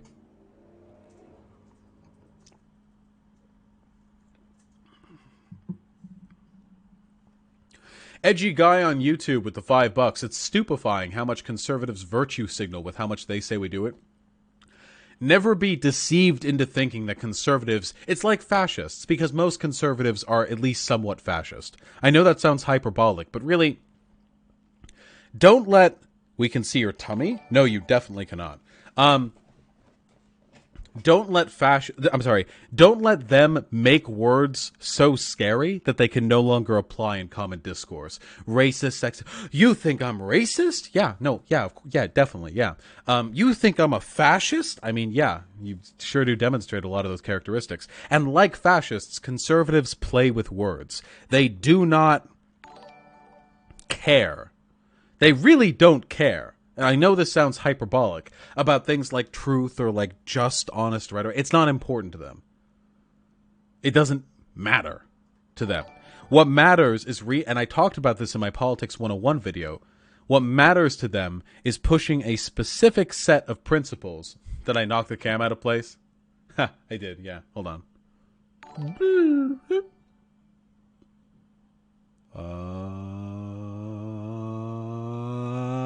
Amazing. No, tilt. Yes, there we go. Now down. Still getting used to it. That'll do. Yeah, that'll do.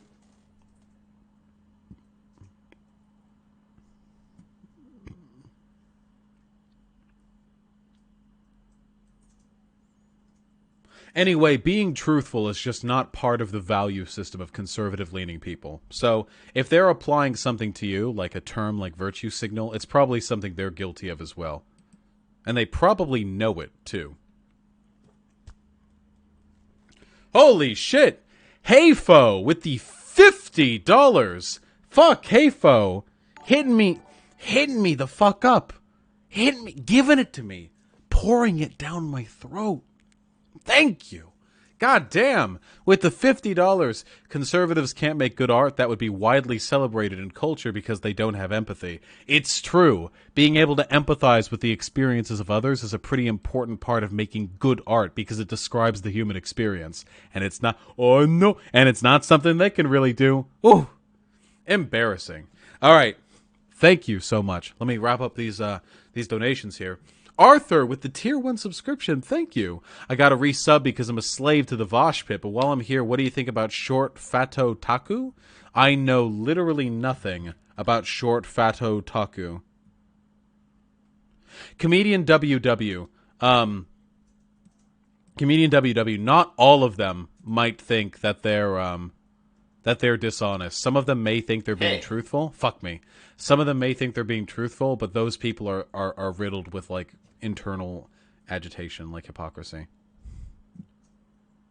Oh, damn. Short Fat Otaku Fun put out a new video 12 minutes ago. I don't know anything about this guy, but I see here videos, The Danger of Utopianism, on Axiomatic Presuppositions, The VOD Adpocalypse, something on Pro-Jared. So is this just like a Sargon of Akkad? Oh, it looks like he supports Sargon of Akkad. The corruption of some... So it's just dumb? It's just dumb shit? Oh my god. Ah, yes. Wait, it's me.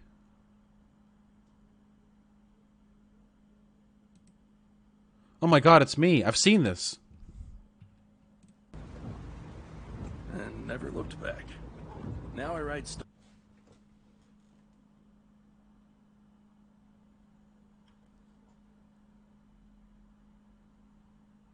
stories for zines and websites, do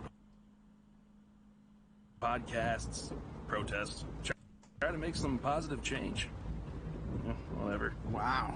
So you're like all political. Everything is political, Sean. What the fuck? My face even does that when I say everything is political. It distorts like that. What the fuck? I thought I showed you that. Yeah, but now I'm doing it on stream and reacting to it as though it's the first time I've seen it, you fucking idiot. I love you. Love you too. Alright, Life is Strange 2. I'm coming for you. That's absolutely a copyright violation. My likeness has been used without my permission, and I am coming for that sweet, sweet fucking dollar.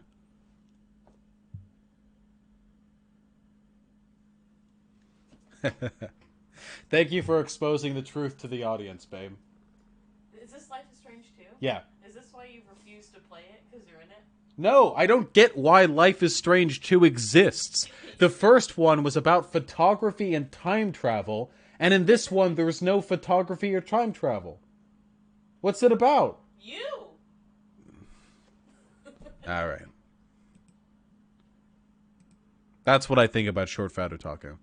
And Damon H. with the tier 1 sub, Eugene versus Debs, America hasn't had free speech for a long time now. Someone tell Crowder. Well, I think you can have free speech without having like total free speech. Like, I don't think it's not like this country is capitalist even though there are regulations. I don't think free speech stops becoming authentic just because there are some limited. Okay, it's complicated. Thank you so much for the subscription, comrade. All right. That's enough fucking around. That's enough. Stop. Would you be willing to engage in discussions about your meta-ethical framework, or do you consider it a waste of time? Only rule because there are major problems with rule utilitarianism, which the moral ethical system you say you subscribe to. Seriously, like, if you message me and say, like, here's a problem with rule utilitarianism, and you give me an argument, I'll take it into consideration. But I'm not going to discuss it on stream, because I don't consider it, like, an important part of... Fuck, dude, my computer's taking up all my shit. Because I don't consider it an important part of the, political content that I do. There we go. That's good enough. I hate Prager U. We're doing the fucking power bomb. We've got 2 more to go. Oh, baby. Oh, baby. This one triggers the fuck out of me. Are you ready? Big tech is big brother.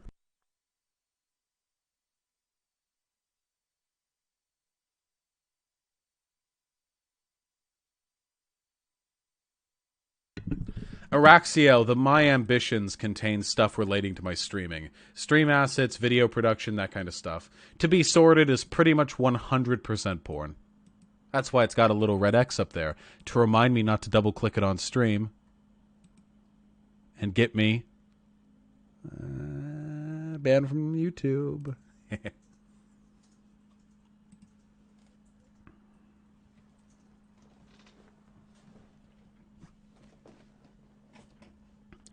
All right, listen up, you stupid pieces of shit. Tempting as it may be for you to think like, oh yeah, big tech does have too much power. Remember that there are many ways in which the overreach of corporations can harm our cause. Pretty much every way. But in some very small, very minute ways, it actually hurts conservative people. Because conservative people, by and large, are racist, which tends to get them booted off due to TOS violations. This is one of the very few instances, one of the tiniest instances, in which we actually benefit from the power of big tech companies, because we're not racist, generally. So, I would encourage you then. It's like... Fuck, let me... Okay, like, here, hold on. We gotta do...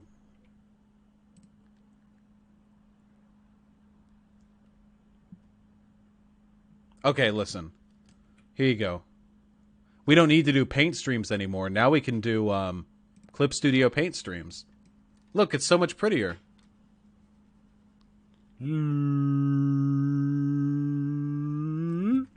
Wait, let's do a quick doodle. Let's do a quick doodle of me. Watch with my mouse.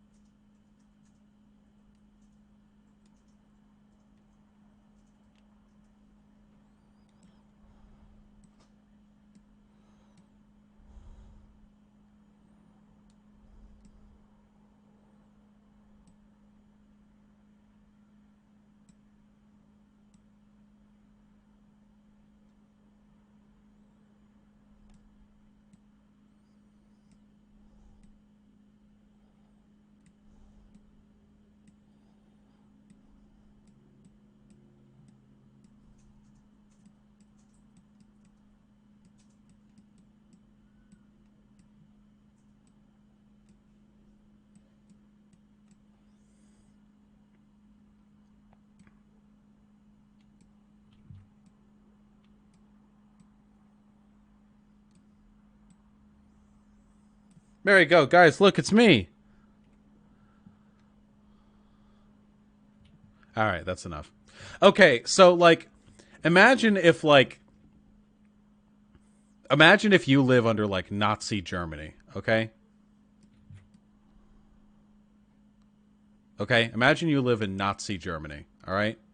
And it's very Nazi-like, and they keep doing Nazi shit. That's backwards, isn't it? Isn't it like this? Yeah, that's better. And it's very Nazi-like, and it sucks, okay? And you hate, like, everything about it. And there's one very, very small part of it, okay? There's one very small part of it that not only do you dislike it, but other people who generally disagree with you also dislike it. Okay? Huh? People are saying TOS. Is that? No, they're just stop, please. I know the TOS. Just making sure. You put the swastika in your YouTube video anyway. Yeah, exactly. So I know. There's this one part of it, okay, that you dislike, but there's another group of people who dislike it, okay? And they're the super Nazis, okay? This is what they are like, okay? Wait, let me draw like a badass swastika. Look, this is, and it's got like fucking knives and shit coming out of it. They're the super Nazis, okay? They don't want to just kill the Jews. They want to rape and kill the Jews, okay? That's their political position. And they also dislike this single part, this one singular part of Nazi Germany, okay? They also dislike it. They don't dislike it for the same reasons as you, but because of the disliking this one part, they say they want to take down Nazi Germany, okay? This little part, it's too much. They can't stand it. They want to take down Nazi Germany, okay? Would you then say, hey, these guys have a good point? Would you then think, perhaps, we may agree in this one instance, but it's for wildly different reasons, and for that, I probably shouldn't support them? Because that's the position I feel we're in here. Because right now, conservatives are critiquing big tech. And they're doing it because conservatives are so racist and so incapable of controlling their own racism that they are getting consistently booted off public platforms. Do you really... Is that really something you want to ally with them on? Whatever. Let's just watch the fucking video.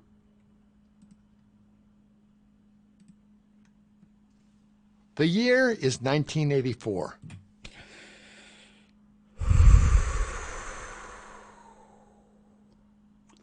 I don't know if I'm going to be able to make it through the bad 1984 comparisons, guys. It might actually be too much for me. I'm already on the brink. I'm about to break everything you say to me. Okay. 1984 is one of my favorite books, and it's constantly misinterpreted by conservatives. One company, Microsoft, dominates the computer world. It's their way or the highway. Conform or die. This snapshot in time was perfectly captured in one of the most famous commercials in TV history. Set in a gray dystopian future, row after row of men stare blankly at a giant screen from which Big Brother, the all-powerful leader from George Orwell's classic novel 1984, addresses them.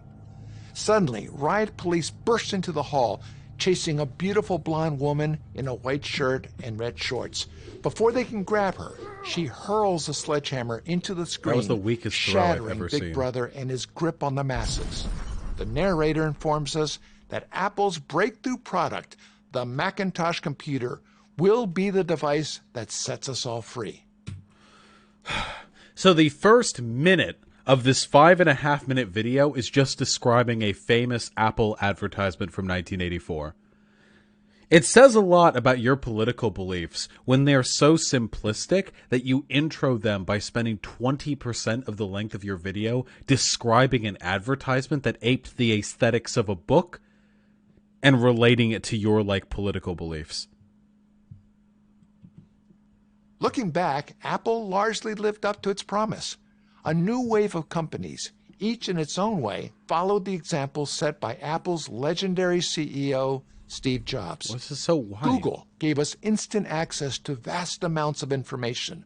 Facebook gave us a new way to connect with friends, family, and the world. Twitter brought this world to us in real time. What are we doing right now? And YouTube allowed anyone with a smartphone to become a virtual broadcast network onto themselves. It was glorious and empowering. This is so this is the kissing big business's ass before we say then they've gone too far. Okay.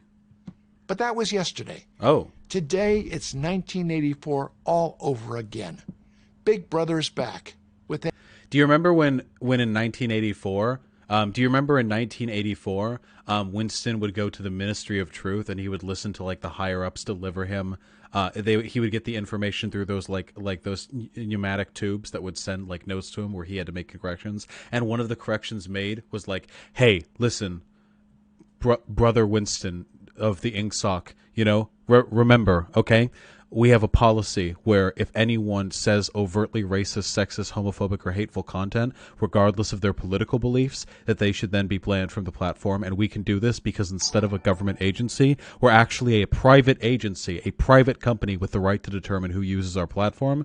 So make sure to ban those people, and they suffer no other consequences elsewhere in their life. They just get banned. They can even make another account if they want, really.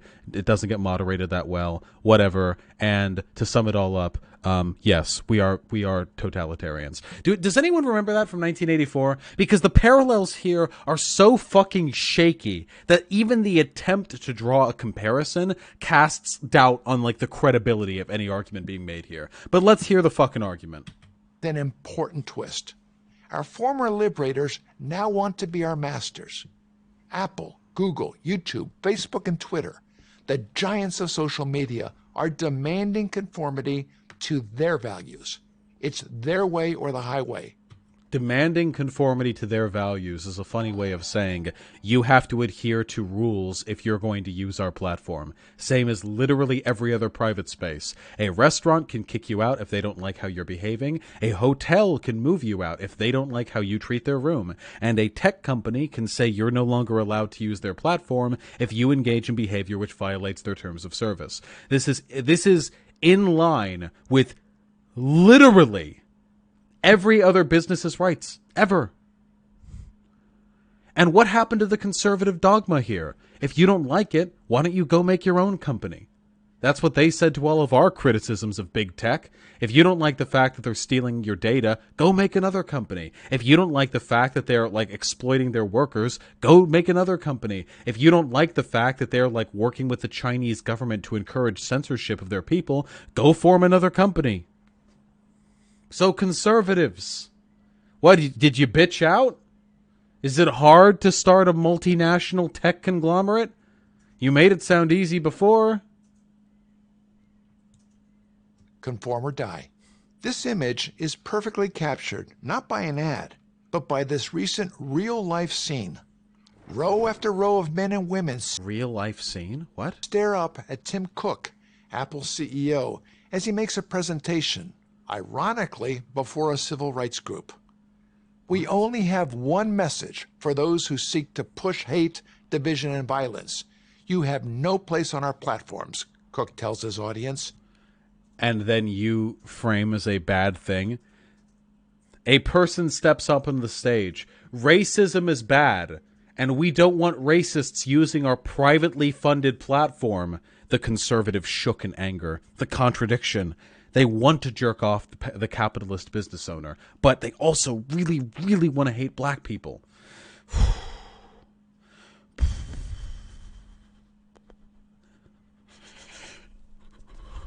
A solution had to be reached. You have no home here. Hate? Division? According to whom? The answer is obvious. According to Apple, Google, YouTube, Facebook, and Twitter. Yep, as is their right as a private company. 100%, yeah. In the same way that a restaurant gets to determine what no shoes, no service means. For some people, it might be literally barefoot. For some, it might mean like flip-flops, you're going to get booted out. For some hotels, poor treatment of their rooms might mean letting a cigarette burn on the like wooden table. And for some, it might mean like throwing like framed paintings against the wall to watch the glass shatter. The terms of service for participation in a private industry's platform is, and always has been, set by the private industry. I disagree with you here, Vosh. I'm sure you do. There are problems with the overreach of big business, but those problems aren't because their TOS bans people who disagree with the company platform. That's not the problem there. The problem there is a very, very fundamental look, or we can take a fundamental look, at the issues that capitalism has when it comes to consolidating power into corporations. And now that more and more people are relying on the product of corporations to leverage like their physical and technological space, online, in person, how it's necessary to be able to use Google to basically live in society these days, how YouTube is basically like an essential platform the world needs to get by. I don't want to get by without YouTube anymore. I need my fucking YouTube, okay? There are problems. And those problems should be examined, but those problems have at their root capitalism to look at, not TOS. And consolidating these into public utilities for the sole and only purpose of protecting bigots who are interested in having unrestricted public access to spread their propagandistic messaging, this is not the avenue with which we should consider the public consolidation of utilities. What this really is fascism. One of the literal definitions of fascism in an economic sense is the consolidation of corporate and government power to collaboratively oppress the working class. One of because if any solution is to be reached here, it wouldn't literally be making like Google publicly owned or like the government just captures it. It would be some kind of collaboration between the government and between Google or YouTube or Facebook or what have you, where policies would be set in place by the government, which they would have to adhere to, and they would collectively set quotas or mandates which would be required for them to allow their... It's similar to how the government right now works with the transportation industry. This consolidation is being done exclusively to promote the interest of fascists, and it is in and of itself a tenet of fascism. This is not a coincidence. The people pushing for this, people like Steven Crowder or Tim Cook or James Alsop or Ben Shapiro, are either fascist or fascist adjacent. So it's not exactly surprising to me that this would be the avenue they take, the road they decide to go down to address their concerns with the overreach of private industry. Do not allow what may on the surface seem like a couple of legitimate criticisms of the overreach of big corporations let you buy into this nonsense. Why aren't they doing the same horse shit they were doing the past few decades when people had problems with corporations? Just go and make your own? Why didn't they take this gung-ho approach to dealing with tech overreach then? The reason, of course, is because it's politically expedient for them to do so now to protect the interests of people too racist to exist on these platforms, and it wasn't then. It's that simple. Don't buy into it, my friends. Please do not. There are better ways to help free speech. There are better ways to ensure the right people get to say the right things. Ain't this. They are becoming the Big Brother Orwell foresaw. Well, Big Brother was actually the supreme authoritarian leader of a totalitarian state, not a set of tech companies that you can choose to not use and even promote competition towards. But okay. Conform or die. Who's dying? These fucking drama queens, dude. Fuck me. Cook's ideas are exactly the same as his fellow chief executives at Google, YouTube, Facebook, and Twitter. Disagree with Big Brother on, say, politics or morality, and Big Brother will conservative up. Conservative male tweeting socialism never works. Listen to this. This is the people you're agreeing with right now. Look at this. This is so fucking dramatic. These corporations are like, hey, we have a set of TOS policies, and if you violate them, you'll get banned. And they enforce them more or less consistently. It's never perfect. Too many people use their platform for it to be moderated perfectly, but more or less. And now they're like, all of these hive mind robots have the same plan in mind. They will kill you if you do not conform to their values. They use tech drones to watch you from their window. And if you have an XY chromosome and you start tweeting things against socialism, they send in the killbots. Like, holy fuck, dude. These guys are crazy. This is so dramatic. This is the bitchiest baby in the universe couldn't come up with this. By shutting you down. And what is it that Big Brother doesn't like? Well, Tim Cook said it. Anything that doesn't conform to his left-wing worldview. Do you see right there? Left-wing worldview. Left-wing tech giants. Leftist. Oh, I said Tim Cook instead of Tim Pool. Yeah, I meant Tim Pool. Leftist tech CEOs. See, if you're going fascist, run-of-the-mill capitalists are going to start to look pretty left-leaning to you. Prager U is a fascist channel. Don't let this blow the cap of your skull off. Oh, how could they be fascist? You call everything fascist. They are. They're not just capitalist conservative. They go far farther than that. This is instilling distrust in corporations who regulate a very sensible TOS policy because it disproportionately affects conservatives because they're more racist and many other problematic things to be. And they're doing so by wildly misinterpreting a famous piece of anti-authoritarian literature. The examples are numerous and growing. Meghan Murphy, a Canadian feminist, is permanently banned from Twitter for refusing to refer to the transgendered by their preferred pronoun and for writing, "Women aren't men." Yeah, I'm familiar with this specific case. She is a transphobe and encouraged transphobic harassment.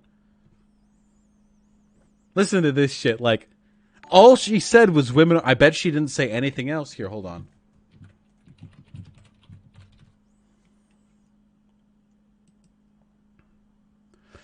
A radical feminist blog and podcast. Her writing critiques third-wave feminism, trans rights, the sex industry, and exploitation of women in mass media. Yeah, so a radfem, a.k.a. a transphobe. Trigger warnings amount to censorship, questioned whether men can be feminists, criticized liberal feminism. Yeah, this is like a pretty standard like turf profile right here. Opposed Bill C-16, which encoded gender identity and gender expression in Canadian law. Yeah, she's a TERF. Yeah, absolutely. By the way, I like how this contradicts their own point, because they're making the argument that only conservatives are being targeted by these big tech companies, but then they're like, even this feminist gets targeted, and then something is shown to indicate she's not that left-leaning at all. You can't really claim that their overreach is so great that they're targeting left-leaning people, and then say the left-leaning person they targeted got targeted for saying something right-leaning. Google, Facebook, and Twitter all at various times refused to carry political ads from Tennessee Republican candidate Marsha Blackburn promoting her conservative views. She's...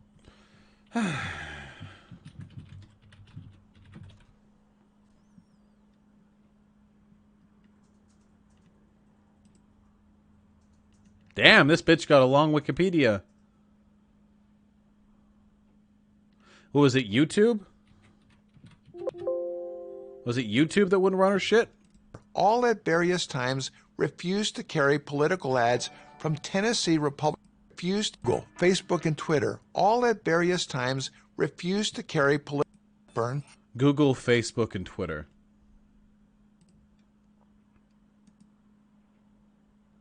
I'm not seeing any drama about it on this page. I can't really critique this point if there's nothing to look at here. LGBT voted against repealing Don't Ask, Don't Tell. Opposes same-sex marriage. Yeah, okay, pretty much what you'd expect. Promoting her conservative views. She's hardly the only one this has happened to. And as many of you know... Notice how nothing even close to an argument has been presented. Prager U videos are like as good as you can get at presenting feelings and opinions as facts, because all they've said so far is, there was a book that opposed authoritarianism, and now they're the authoritarians. They'll ban you for saying anything bad. Look at what this feminist said. Men aren't women. That doesn't have any underlying political connotations. or there were probably no other statements that accompanied that one, nor any political values which violate their TOS. You'll be killed. You'll die if you don't go along with their policies. Here's one lady who ran for the Congress. Somebody wouldn't take her ads. No sources provided. Fuck, there's so little of substance to dig into in these fucking videos, you know? It's boring. Now I remember why I wasn't doing fucking Prager U. 'Cause it's fucking boring.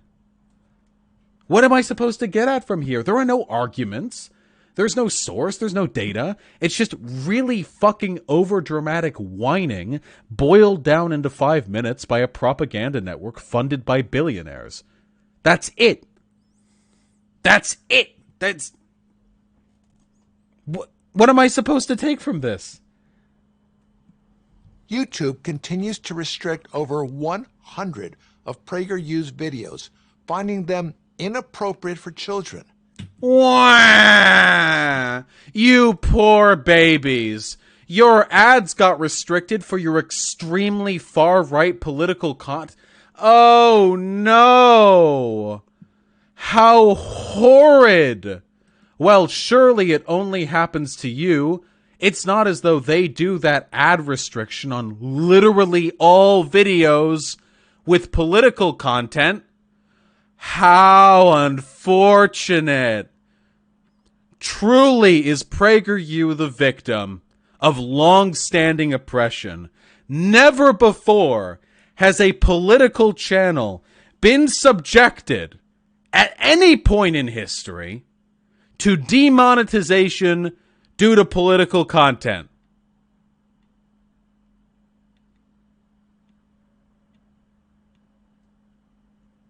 Incredible. Damn, Prager U. How do you do it? How do you rack up all them fucking yellow dollar signs, my dude? Every single one of my videos, guys. Literally every single one. Actually, I think if we go a little bit farther back, every once in a while a video slips through, a video of mine, that doesn't get taken down for limited advertisements. Viewer call-in stream, me playing video games, and me testing my website for 56 minutes. There we go. In the last 50 videos I've made, these 3 got full monetization. Full screen your browser, I can't see shit. You fucking babies.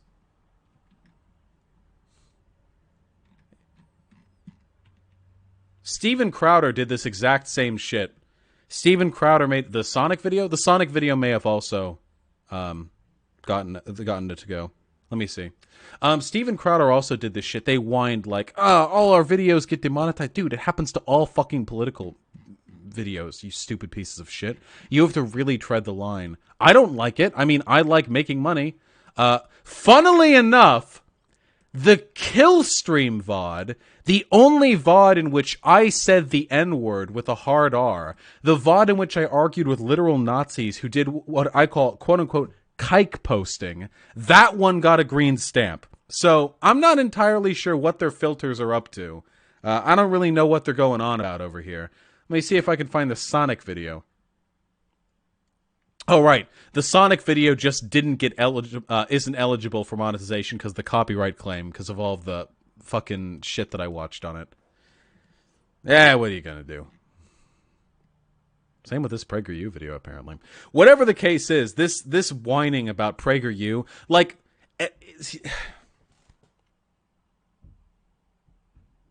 In my mind, if you're making a video like this, and even a single one of your claims is like pathetic, whiny bullshit that can be easily debunked or disproved, that invalidates the entire video. So, alongside all the other bullshit in this video, why is Prager U making a big fuss about their ads being limited when A, they're funded by billionaires, they don't need the money, and B, it happens to literally fucking everyone.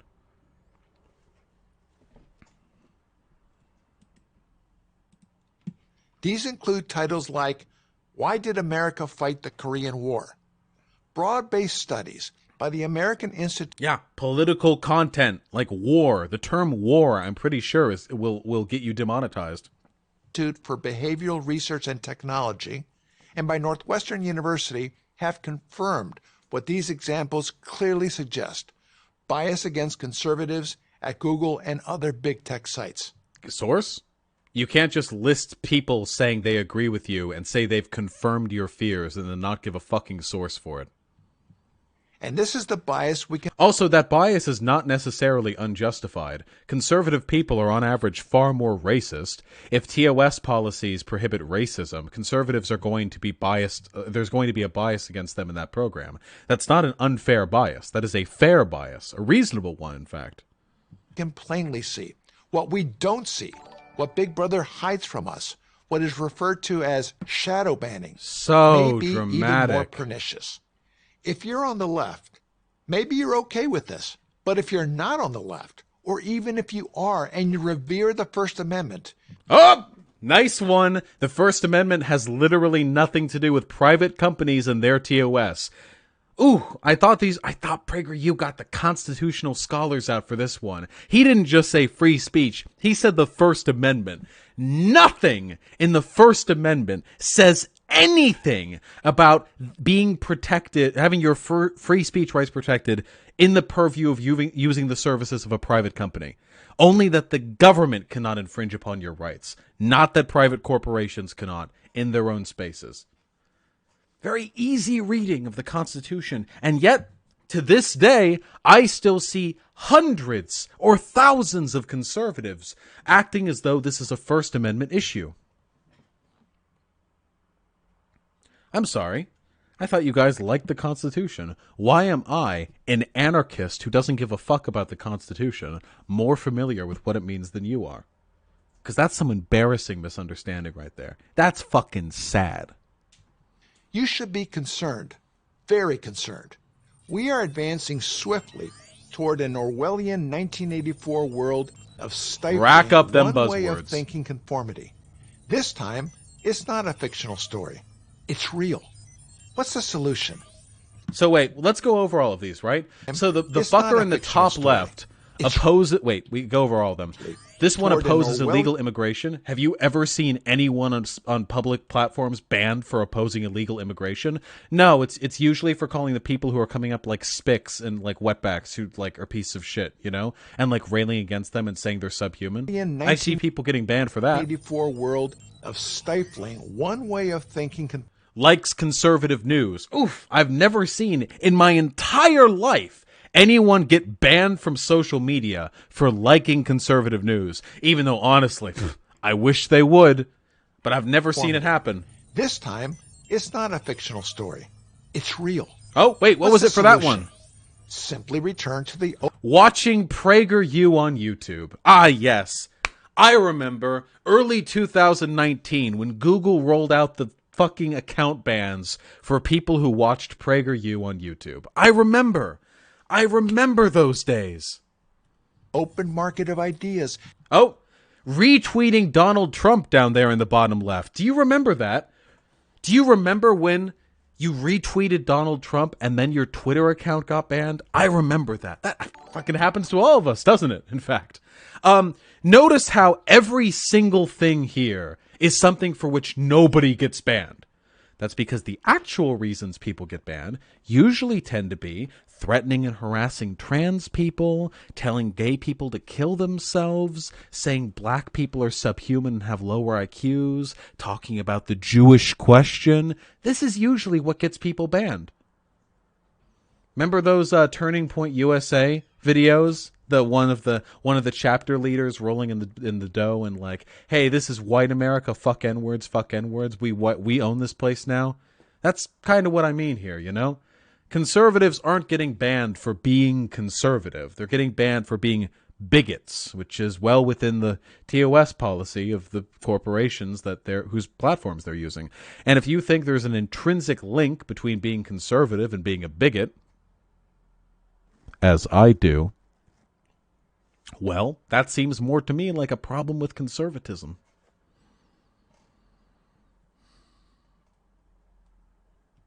that served big tech so well for so long.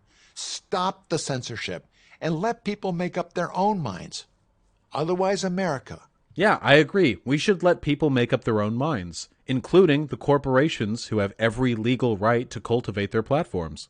And the rest of what has been known as the free world will cease to be free. That's how serious the big tech threat is. I'm Brent Bozell, founder of the Media Research Center for Prager University.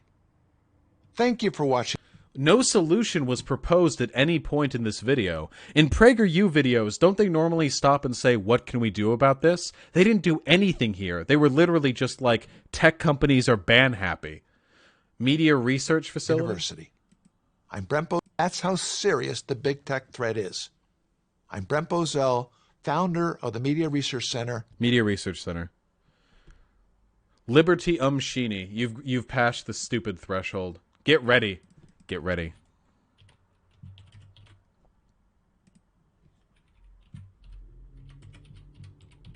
Farewell, friend. Godspeed. All right, what was it called? The Media Research Center.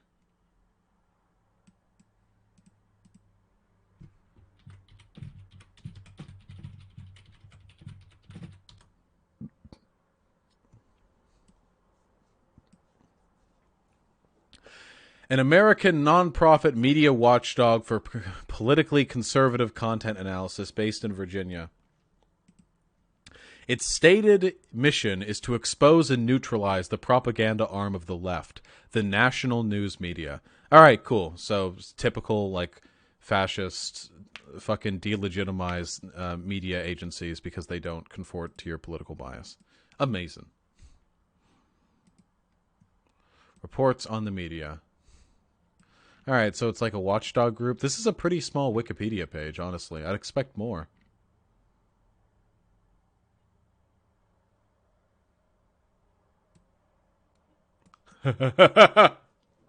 On December 22nd, 2011, Media Research Center President Bozell appeared on Fox News and suggested the United States President Barack Obama looks like a skinny ghetto crackhead.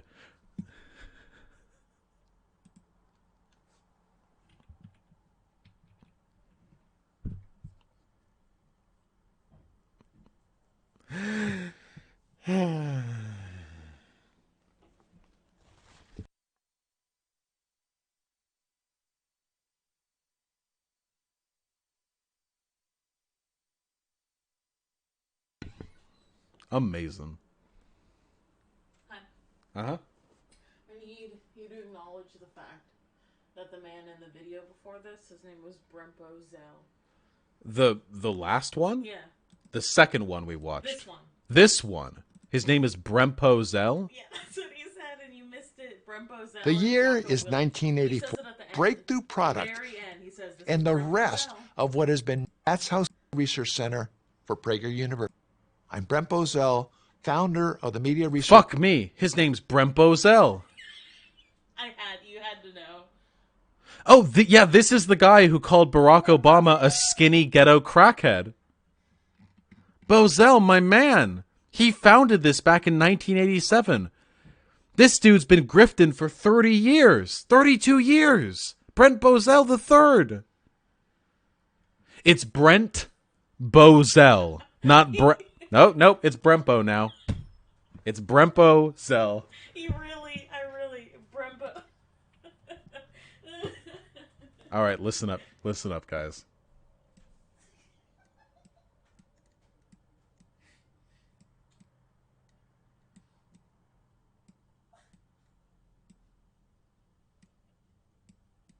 Never forget Brempo Zell called Barack Obama the N-word on national news. Never forget. This is our 9/11, okay? Never forget.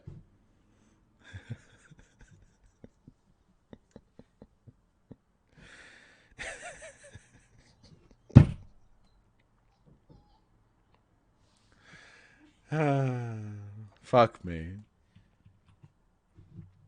I'm going to go over donations really quickly.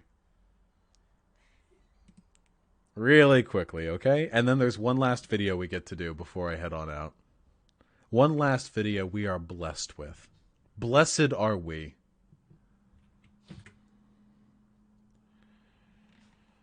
Yeah, he's truly a gamer. Brempo is a Class A gamer. He keeps his gamer certificate and a pack of fucking N-word cards and passes. Ciancius with the $1, first FFN and the 3F subjective, then liberals get the lipstick too. Listen, just keep it off me, okay? I like being masked. Semaphore Mod with the $4. Semaphore Mod with the $4. Ethan Ralph launched a Twitter contest to find new unpaid dipshit co-host now that Flamenco got canned. Apply at the Ralph Retort. Applicants must mention the jewelry, love gunts, alcoholics, and inbred Australians ailing the N-word. Yeah, you guys hear about that? Remember Flamenco, the guy who like really cringily is like always trying to like get my attention on Discord and Twitch and stuff? That guy left the kill stream because Ethan Ralph, its owner, was too much of an alcoholic. That's like the second or third co-host of the kill stream that's left because of his alcoholism. God damn, these are some pathetic fucking degenerates, huh? Ciancius with the $1. Vosh, you're gonna be a daddy, other than my daddy. Oh, because the video. Moonrock SP with the $5. Are you going to steal Greg's girlfriend, June? No, I am not. I'm sure Greg and June have a wonderful relationship together, which I would never even think of infringing upon. They are perfect for each other. Crixus with the $5. Slowly bread-pilling my Trump-supporting father using my studies in economics. Information I got from your channel and his begrudging respect for his son's intelligence. Thanks for helping. Fuck, Crixus! Nothing feels better than being able to move over, like... Can we... Manner? Nothing feels better than being able to move over like a conservative-minded family member. Good on you. Good job. And I'm really happy to have helped. Thank you for the support. Roman Tech with the $5. I'll suck your dick if you visit Mr. Obvious channel. Still uses the honk meme and about 50 times in each vid. Very retarded and makes it seem as if every dog whistle is just joking. Please, comrade. I've heard of Mr. Obvious. Yeah.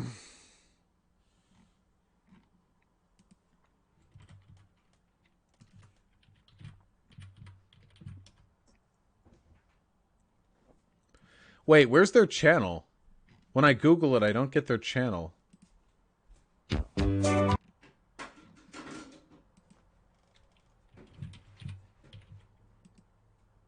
There it is. Why didn't that show up from Google? A fire broke out backstage in a theater. Nope, the video they have pinned to the front of their channel is on Hunkler. Let's see. Wait, let's take a look. Let's take a look at their content, see if this is worth looking at. Fuck, they put out a lot of videos. This fucking grifter. Jesus Christ. Wow, this guy is popular. So let's see. Mexico will pay. Shouting in favor of Philip DePranco. Shitting on PETA.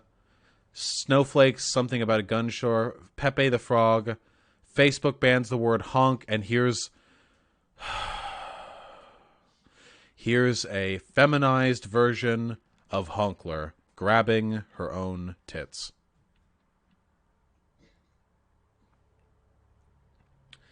California to give healthcare to illegal immigrants. Shitting on Vox. Female journalist something Keanu Reeves. Massive red pill soy boy. This isn't a clown world, it's a nightmare world. While featuring prominent Nazi, Black Pigeon Speaks. Complaining about that one professor who said he gets happy when he sees poor white people. The case for gay reparation in a world of clowns. And here's like Super Saiyan hair. 4chan shit. 8chan shit. More 4chan. Here's him complaining about how they made the tits smaller on the remake of the Final Fantasy VII. More shit about the FBI and 4chan.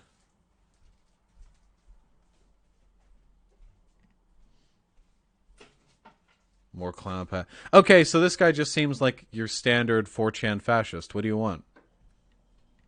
I don't know if I can go... I mean, maybe... A crime against humanity. Square Enix has restricted Tifa's chest. Hello, everyone.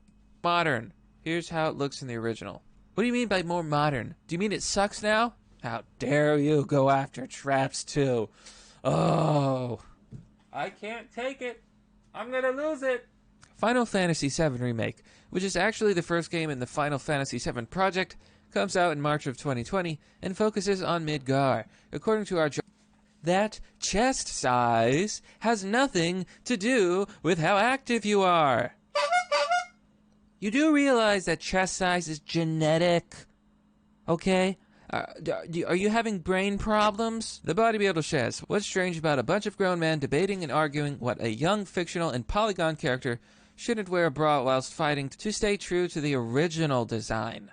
Exactly. Man, this comment section is full of soy boys. It's all soy boy. It's all soy. The testosterone levels are far too low. I'm starting to think that these are just a bunch of girls. And as such, I must mount. This is censorship. It is classic A censorship. Censorship of Tifa's chest. Oh, here we go. Amorous Badger says, angry Microsoft incel inside. Incoming. In 5, 4, 3. So yeah, all of these people are defending this vast crime. So, the reason why I'm not going to be doing any content of this guy's is because he definitely doesn't care about being right at all. This person doesn't care about being, like, producing truthful content. This is just a 4chan troll and probably a horrible human being who is desperately and, in my opinion, very cringily standing up for the political beliefs he has, which seem to be shitting on left-leaning people and generally being bigoted. This seems like no bullshit tier stuff, basically, which means he's probably going to be very popular very soon.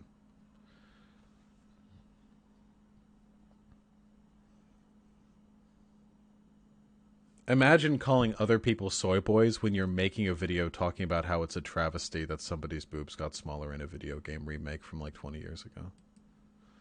Whew, boy. Sorry, Roman Tech. We're not doing that.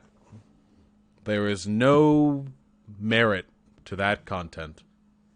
Safety Skull with the $5. Hey Vosh, do you think fascists are just trying to obtain personal power, or that they actually believe black people are icky, or if there's some of each?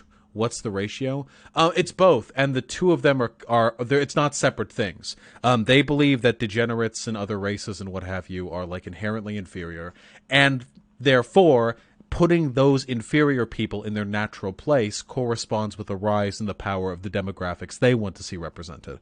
The two are not in any... It's not like an either-or thing. It's synonymous. It's about building a hierarchy with them on top and the inferiors further to the bottom, and that's it. That's it.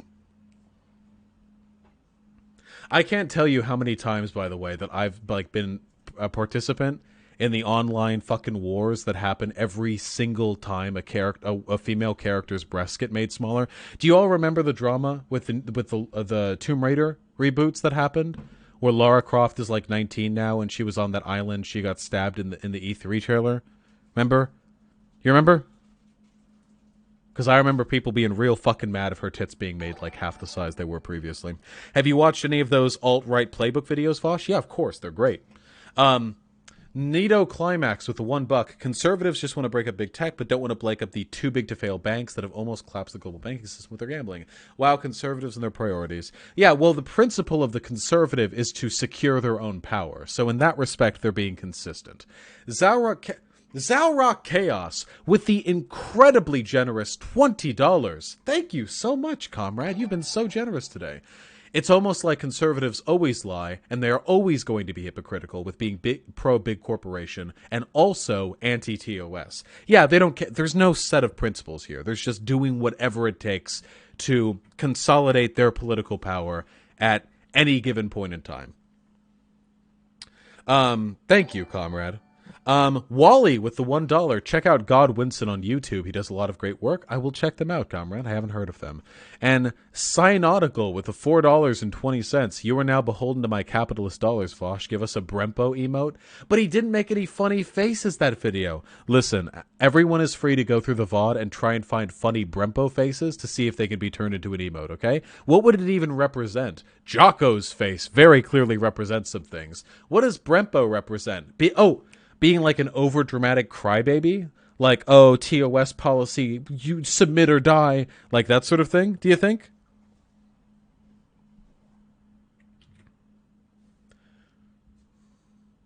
Big Lundy with the $5. Hey, Vosh, what do you think of the comedian argument that a problematic joke is okay so long as it's funny? Also, Linky, for example. Oh, okay, listen, the politics of comedy are difficult. Listen, I don't have any problem with problematic or edgy jokes, okay? I don't even principally have a problem with, like, racist jokes, okay? Well, here are the problems that I have. For one, jokes are political statements, okay? They're political statements, flat out.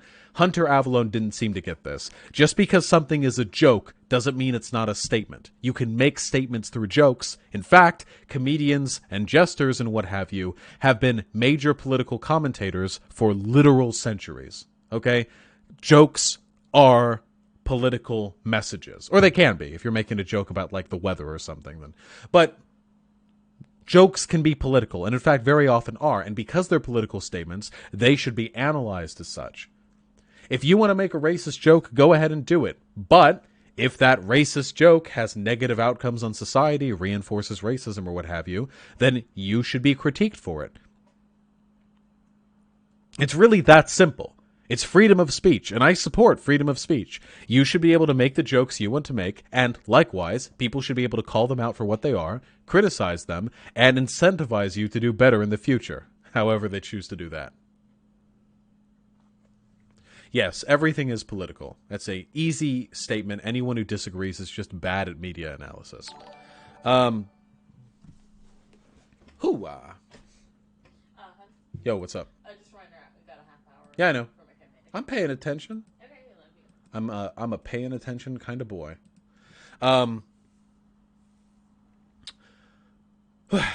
Aurora with the $5. Go into illegal immigrants benefiting from welfare programs sometime. It isn't as simple as they can't receive welfare if they don't have an SSN. Yeah, I talked about that.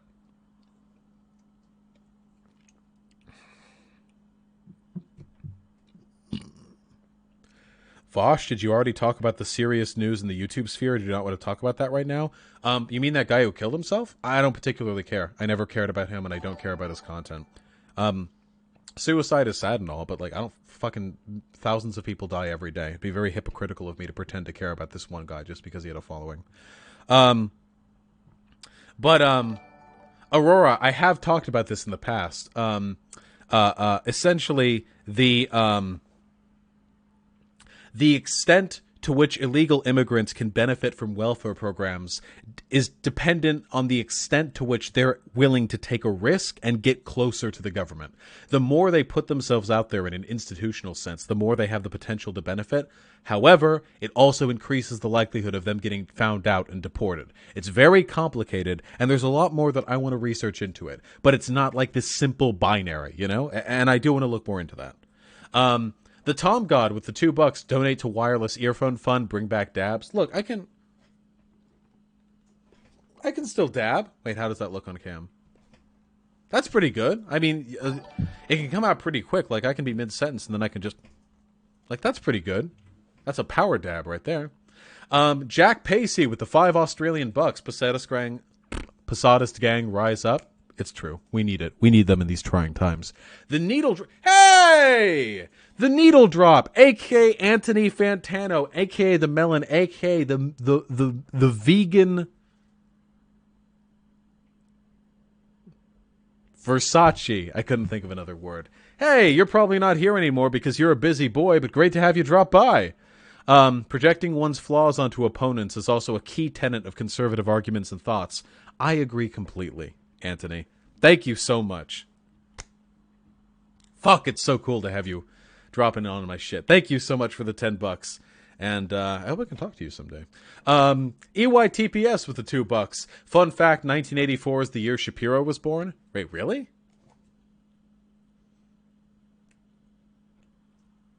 I mean, it tracks in my head. Why not? Tallard 93rd with the $2. Just using my free super chat to say I love you. Tallard, I love you too. Balthazar 228 with the $3. Technically, Prager U isn't appropriate for adults. It's true.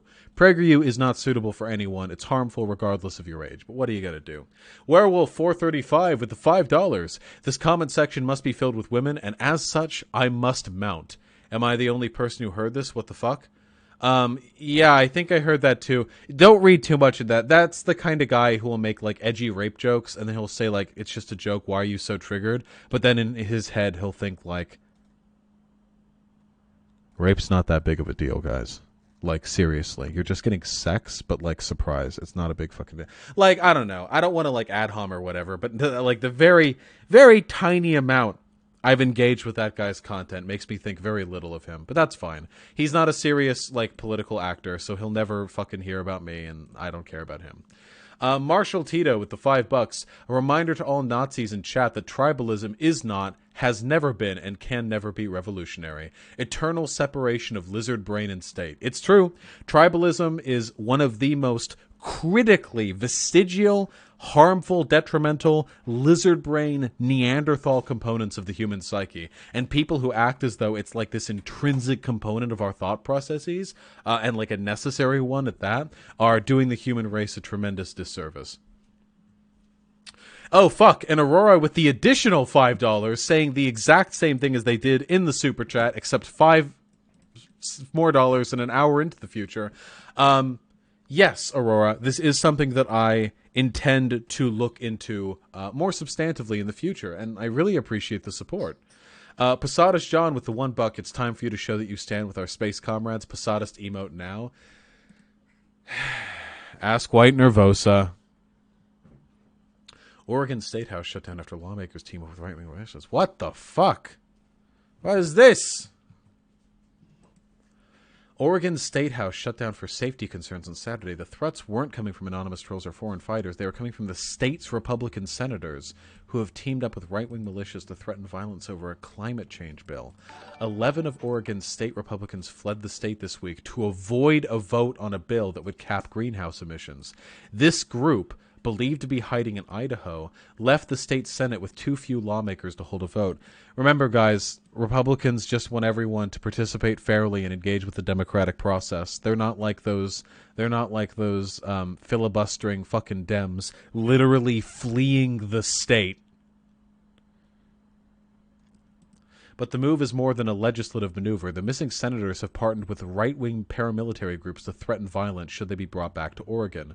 The state Senate had scheduled sessions on Saturday, but canceled them after reports of several militias 2 days rally to take the Capitol this weekend. Oregon State Police has recommended the Capitol be closed tomorrow due to a potential militia threat. Okay. Listen, maybe this is edgy of me, maybe it's not. If I was the Oregon State Police and I heard that a group of our politicians had fled the state to ally with right-wing military insurgents or a militia that were threatening to take the Capitol, I wouldn't say, hey, we should not hold the fucking day. I would say, bring in the National Guard. If they come, we will gun them down to a man. Like, I'm sorry. Pardon me for advocating violence of the state, but I would say that threats of terrorism in collaboration with senators of the state, a valid, I'd say threats of terrorism, pretty good excuse to bring out the National Guard. But they won't do it because it's Republicans. If it was a black nationalist group doing this shit, they would have already fucking nuked the countryside they were hiding out in. But because it's a fucking Republican... I agree, that's not really a hot take. Well, you'd think it wouldn't be. No, you'd think it wouldn't be a hot take to say it's okay to kill terrorists threatening to take a state capital. But gun them down in Minecraft? No, I think it's okay to say you should kill terrorists. I think the TOS on YouTube is okay with that. Listen, here's my hot political take. I think it's okay for the state to defend its legislative houses against threats of terroristic action from militia groups. That's my hot take. Yeah, it's not terrorism when white people do it. Fuck me.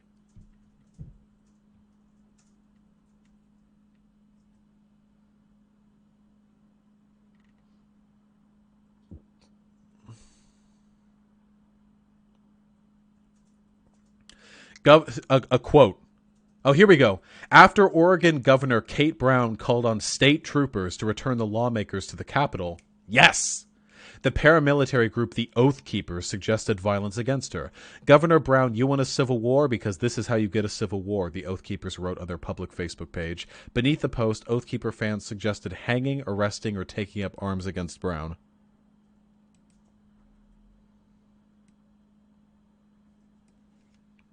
Let it be known that all of the Republicans who fled the Senate to avoid to prevent the bill of the bill from passing on climate change, that they sided with literal terrorists. Let it be known.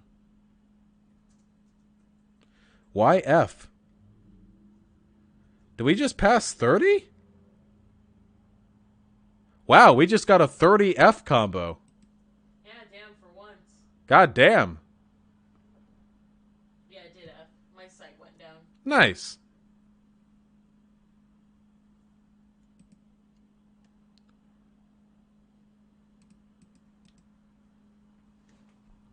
Ha ha.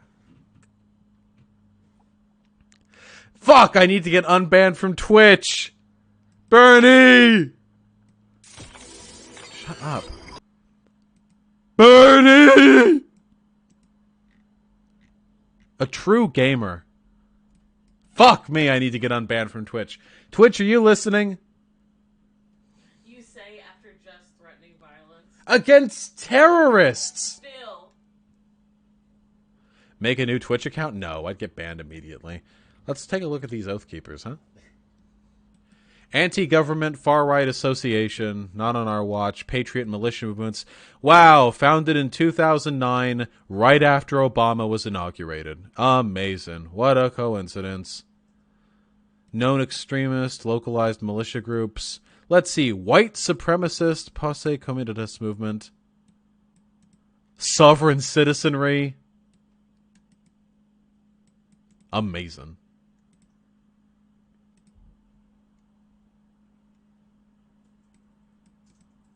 All right. Fucking LARPers. Except they're not LARPers, they're actually terrorists. Okay, I've got like 15 more minutes. Let me go over what remains of the donations, and then let's talk with chat. Chat, talk with me. Flying Ice Wizard with the $5. I'm new. What do you think of libertarians and anarcho-capitalists? Libertarians sometimes are well-meaning idiots, but are usually poor-meaning idiots, and caps are almost always fascists. They just don't realize it yet. Because they're very dumb. Bryce Burrell with the $5. Hey Vosh, I recommend watching the Hawk Newsom versus Candace Owens debate. Also, love your work. Yeah, sure. I haven't gone over much Candace Owens stuff. I'm banned because the last time I did Candace Owens stuff, I said she's attractive and my girlfriend gave me shit. But I'll add the debate to my watch later. Medoc with the $2. Trevor Moore, it's time for guillotines poll joke. Yeah. Jonesy Jones with the $2. What's with the lack of Clan Gang? Because my girlfriend is behaving well. There was Clan Gang earlier. Thoughts on free-to-pay games with gotcha mechanics? I fucking hate them. They're disgusting, and I'll never waste my time with them. Frosty T.O. with the $10.10. Thank you, comrade. Looking forward to the Rhetoric stream, comrade. Me too. Me too. I'm really looking forward to it. Absolutely, I am. By the way, really quickly, have you guys noticed an increase in the quality of the stream? Because I'm now outputting at 1080p rather than 720p. Do you guys like the increase in... Alright, well. Carl Carrington with the $2. This is literal brown coat stuff? Yes. Yes, it is. This is literally brown coat shit, and it's disgusting. Chat isn't showing up on screen? No, it should. Hold on. Here, let me refresh it.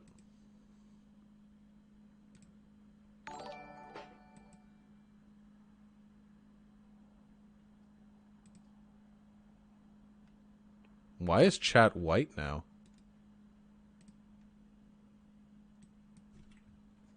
White Nervosa, did you change something?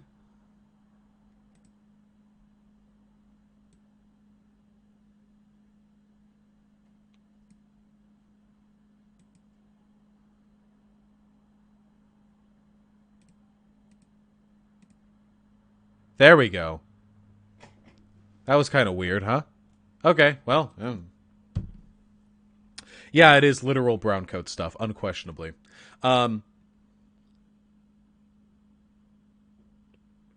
Jordan Peterson - Ben Shapiro with the $1. We will destroy you. Fucking monk ass. Jesus. Oh shit. Alia Kais with the $50. Thank you, comrade. That is incredibly generous of you. Fuck. Buy yourself a new pair of wireless buds, comrade. Just broke into a big short story market I wanted to get into for years. Feeling generous, and hopefully you find it useful. Also, it's Alia Kais. Alia Kais. Alia Kais, congratulations for breaking into the short story market. The only writing experience I have is literotica, is pornography. I'm very happy for you, comrade. Congratulations. Enjoy your success. And thank you so much for your generosity. I cannot tell you how much I appreciate it. Oh, shit. Zafir, I'm sorry. Sometimes donations and subscriptions get missed. If I missed it, could you repeat it, please? Repeat what you said in chat, and I will treat it as it was initially. Darth Vadant with the $2 thoughts on the thin blue line movement. I mean, it's stupid. The police are a fundamentally hierarchical and oppressive organization. It's incredibly stupid. The idea that society functions because they're on the vanguard defending you against the criminal element. It's stupid, emotions based, and completely unsubstantiated by data. Society gets along just fine without, or at least with massive restructuring and reduction in the scale of police. Fucking losers. Fuck yes.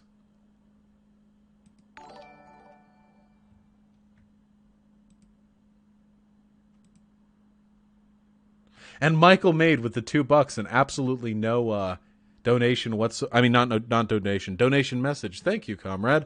Fuck me. I'm so out of my fucking. I'm off my fucking game right now. Okay, chat. How you doing? Let's talk. Chat. What's up, chat? Let's have a conversation.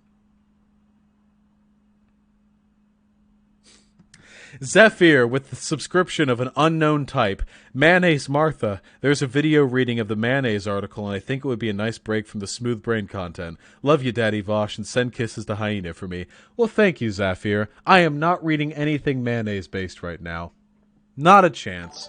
But I really appreciate your support, and I'm happy to have seen your donation, even though it took me a bit to get to it. And I love you, and you're beautiful. Kadama, Vosh, I just want to say thank you for being living proof not all of us from Humboldt are idiots. Hey, I try my best. Thank you. I'll be moving out of here in a month, though. I use Literotica. Yeah, that's the main place, I think. Any good leftist militias? I would never support political violence. Can I mention a nonprofit I work with? I mean, you can mention whatever you want in chat. Just don't post child porn. Who would win in a debate, an anarcho-nationalist or an anarcho-capitalist? Whoever draws first. When is the movie stream? I'm not doing a fucking movie stream, dude. Even watching a little bit of a music video gets me insta-cucked now that I'm streaming on YouTube. Considering getting back into the gym? Yes, as soon as I move. As soon as I move. Who would win, Brempo or Jocko? Dude, you really think anyone's gonna be able to take down fucking Jocko? Is lolly child porn? No. For complicated reasons, I don't consider lolly to be child porn, and I firmly argue against the prohibition of lolly or other underaged drawn pornography. Do I love mixed people? I do. I really do. Why hasn't the U.S. government stopped the most common tax evasion schemes? Because the people who benefit from those tax evasion schemes are the same people who lobby for the government not to tackle them. Going to the gym again, what are your swole goals? Dude, I'll get as big as I fucking want, okay? I love being a big-ass boy. Vosh, you're making a lefty comic. How do I make it funny? Just don't make it preachy.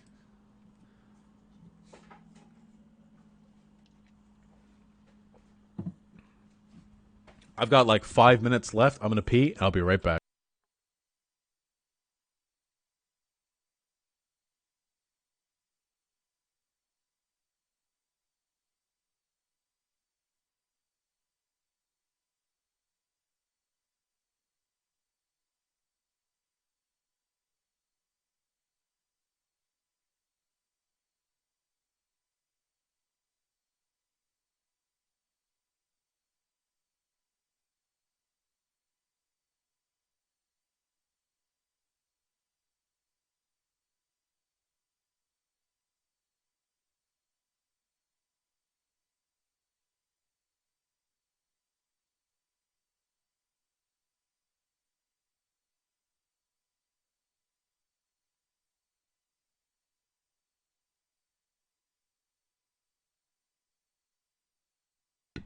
All right. What is this? Sorry, Vosh, we're not going to see eye to eye on Lolly like ever. Lol, I've spoken to native Japanese folks, and they're just kind of no. Wait, what? Trey Watson, what positions do you think I have on Lolly pornography? And what do you mean you've spoken to native Japanese folks? Wait, what does that have to do with anything? That's like a weird thing to say.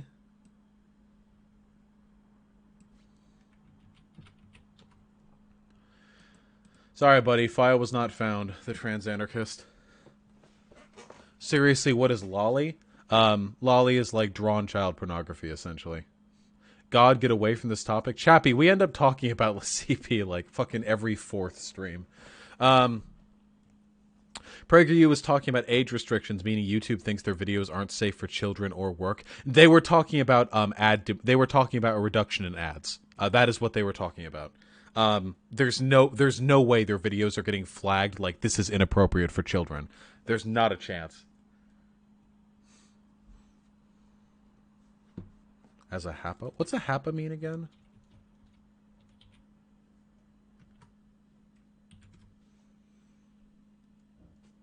Person who is partially of Asian or Pacific Islander descent. Okay.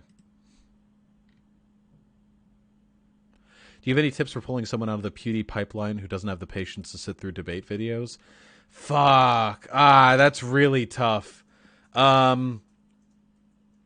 If they don't have the patience to go like full political, you should probably just flatly tell them that you think they're going down a bad road politically, and just say like, here's a contradiction in your position, and I'm willing to discuss it with you, but it might take a while, but I hope you can learn. I think he mentioned Japanese people because child porn used to be legal under some constitutional art provision or something. Oh, I don't give a fuck about Japan or Japanese law. I care about American law. Because I live in America. Would I please reach out to the amazing atheist to try and get him to host a debate between you and Howard Bloom on Israel? I don't want to debate Israel. I already got banned off Twitch for being an alleged anti-Semite. I don't want it. Vosh, my husband is starting to fall down that road. Just became a fan of Thunderfoot and asked me about the... Dude, okay, the Great Replacement isn't just going down the PewDie pipeline. That's like near the end of the pipe. You're not in the pipe at that point. You're in the ocean at the end of the pipe. You're in the septic tank that the pipe leads to. Fuck. That's your husband? Ooh. I'm not trying to give you shit or anything, but you better get on that. That's a divorce down the fucking line. I'm not trying to be all negative and stuff, but fuck me, that's... Hold on, people are donating like crazy. Oh, fuck me. I've seen this image.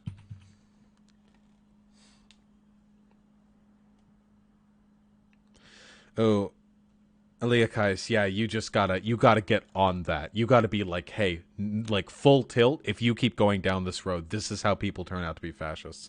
I don't know. I cut people like that out of my life.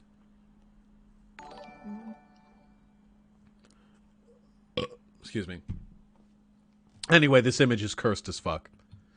Okay. Fuck me, donations. Why do you guys keep donating? What? Stop giving me money. What is wrong with you?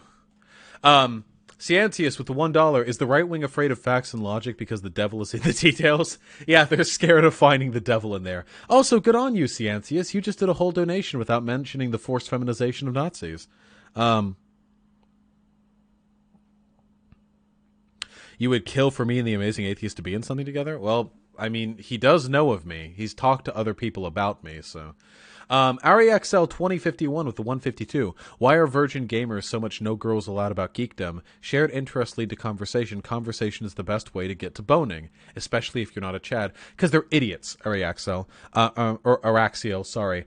They're stupid. They think that they don't, like, want to really get with women. They think of women as, like, fundamental adversaries in the game of sex. And by allowing women into their spaces, they're, like, polluting it. Like, that's their mentality on the process. Like, efficacy has no part in it. It's very stupid. Seriously, I'll take a look at it down the line. But the best I'll probably say is, I'll take this into consideration because I'm not going to argue, like ethical frameworks. I'm not qualified for that. I just take the arguments I hear, you know? Would I debate me and Kyle Kalinske hosted by the Amazing Atheist? Why would the Amazing Atheist host a debate between me and Kyle Kalinske? I don't want to fucking debate, host, moderator shit. I just want to talk to somebody. I'll talk to Kyle Kalinske about anything. I'll talk to him about his fucking hairline. Posadas John with the $1. Thin blue line, fucking dumb garbage men are 3 times more likely to die on the job. Where's the thin green line? Well, you have to understand. Sorry. Police officers are fucking snowflakes. So... what do you think about trying to spread leftism to the homeless people? I mean, you can if you want to, but the homeless have basically no social power, so in terms of advancing the material interests of the proletariat, it's not going to do very much. Zalra Chaos, again, coming in with the incredibly generous $10. Thank you. Thoughts on Trudeau? Also, 1080p is really nice. Congrats on the new PC. Thank you, comrade. Justin Trudeau just seems like another well-meaning, left-leaning, like, lib-cucky capitalist to me, you know? Like, he's nice and cool and stuff, and he's, like, better than what we have here. But he isn't, like, a substantive answer to any real systemic problems. But I guess as a person, I think he's fine. But then again, the indigenous people up there, I don't fucking know, dude. Thoughts on Alan Moore? Alan Moore is one of the few people I would consider to be a true artist, and I respect him tremendously for that, regardless of his political beliefs. Do you personally believe politics online can integrate perfectly into politics offline? I do think it's possible, but not with somebody like Sargon. Yeah, that indigenous shit was pretty fucking yikesy. Talcat with the $1. Speaking of Lolicon, you should check out Digibro's defense of Lolicon in his debate with a Chud. It's so fucking bad. God, Digibro has fallen from grace so fucking hard for me. Holy shit. And that is... I used to think that he was like a big brain boy, but lately, like, fuck, man. He's like a Dick Masterson fan, and he doesn't think you need to substantiate your arguments. His, like, a Lolicon and his arguments in favor of Lolicon are really fucked.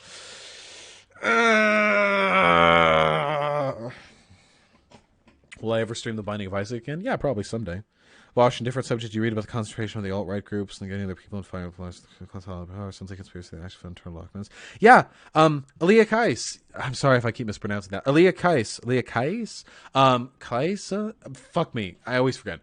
Yeah, no, this is a real thing. Right-leaning people are much better at IRL political advocacy than we are. They consolidate their power into, like, institutions so fucking well. So fucking well. They do such a good fucking job of that. This is why I don't care if leftists get into, like, doing police work. I want us in those positions when the time comes, you know? Why am I wearing a hospital gown? It's just a shirt! It's just a shirt with little seagulls. Alan Moore is an anarchist? Yeah, I love Alan Moore. Do you think I should make make a video on the internal structure of ICE? Yeah, probably. What do I think of Vor? I mean, it's not unethical, but I think it's gross. I'm not into it. He makes the argument that Lolicon aren't depictions of sexualized children because it's just a drawing. What a fucking idiot, Digibro. I can't believe somebody could spend their life doing media critique and unironically come out with that fucking argument. Okay, okay, stop with the chat. Stop with the chat. I need to finish donations, then I need to leave. I have a very strict 3-hour time limit here before I have my designated bone zone time, okay? Comrade JTDA with the $5. Thanks. Who's your favorite political philosopher, Daddy? Probably Foucault. Foucault is probably the person whose shit I've read and thought, like, fuck yeah, the most, you know? That's the shit I think that I get off on the most. Yeah, Foucault is pretty rad. Ciancius with the $1. The Daddy Dono didn't mention FFN either. Also, for the women whose husband's a fash, I recommend handing him the Conquest of Bread if he likes to read. Yeah, just throw your husband some hard anarchist theory. Godspeed. Cool Dog 69 with the $5.69. Thanks you. Free Palestine? Agreed. Free Palestine, fuck Israel, freedom for all people. Ciancius with the $1. Wait, I didn't mention FFN and you did? Shit, Ciancius, it's rubbing off on me. Creative Nothing with a very generous $10. Thank you, comrade. Oregon's situation is literally corporate interest locking state power and combining efforts with terrorists. Dystopian. Also, I would love to see a debate with Eric Stryker someday. Please consider it. There's nothing to benefit from it. Eric Stryker is a far fucking Nazi.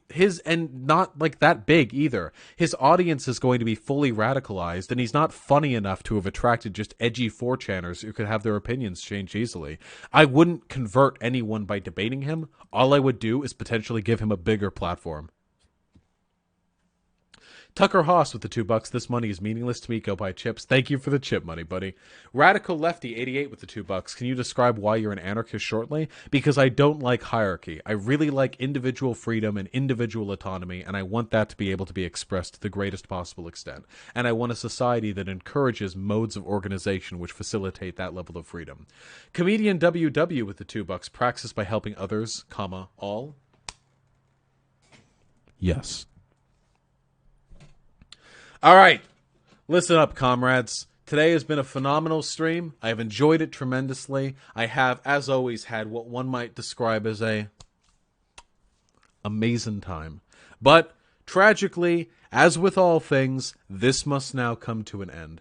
I sincerely appreciate your participation in the stream, whether that be watching or donating. I had a phenomenal time. I'll probably be streaming tomorrow. I don't know if it'll be politics or video games, but you know what? We end up talking about politics during the video game streams too, so whatever. I love you all very much. Let me... Wait.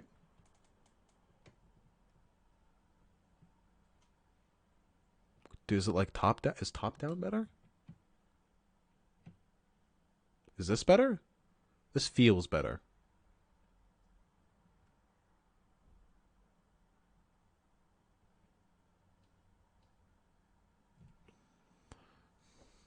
Is this better?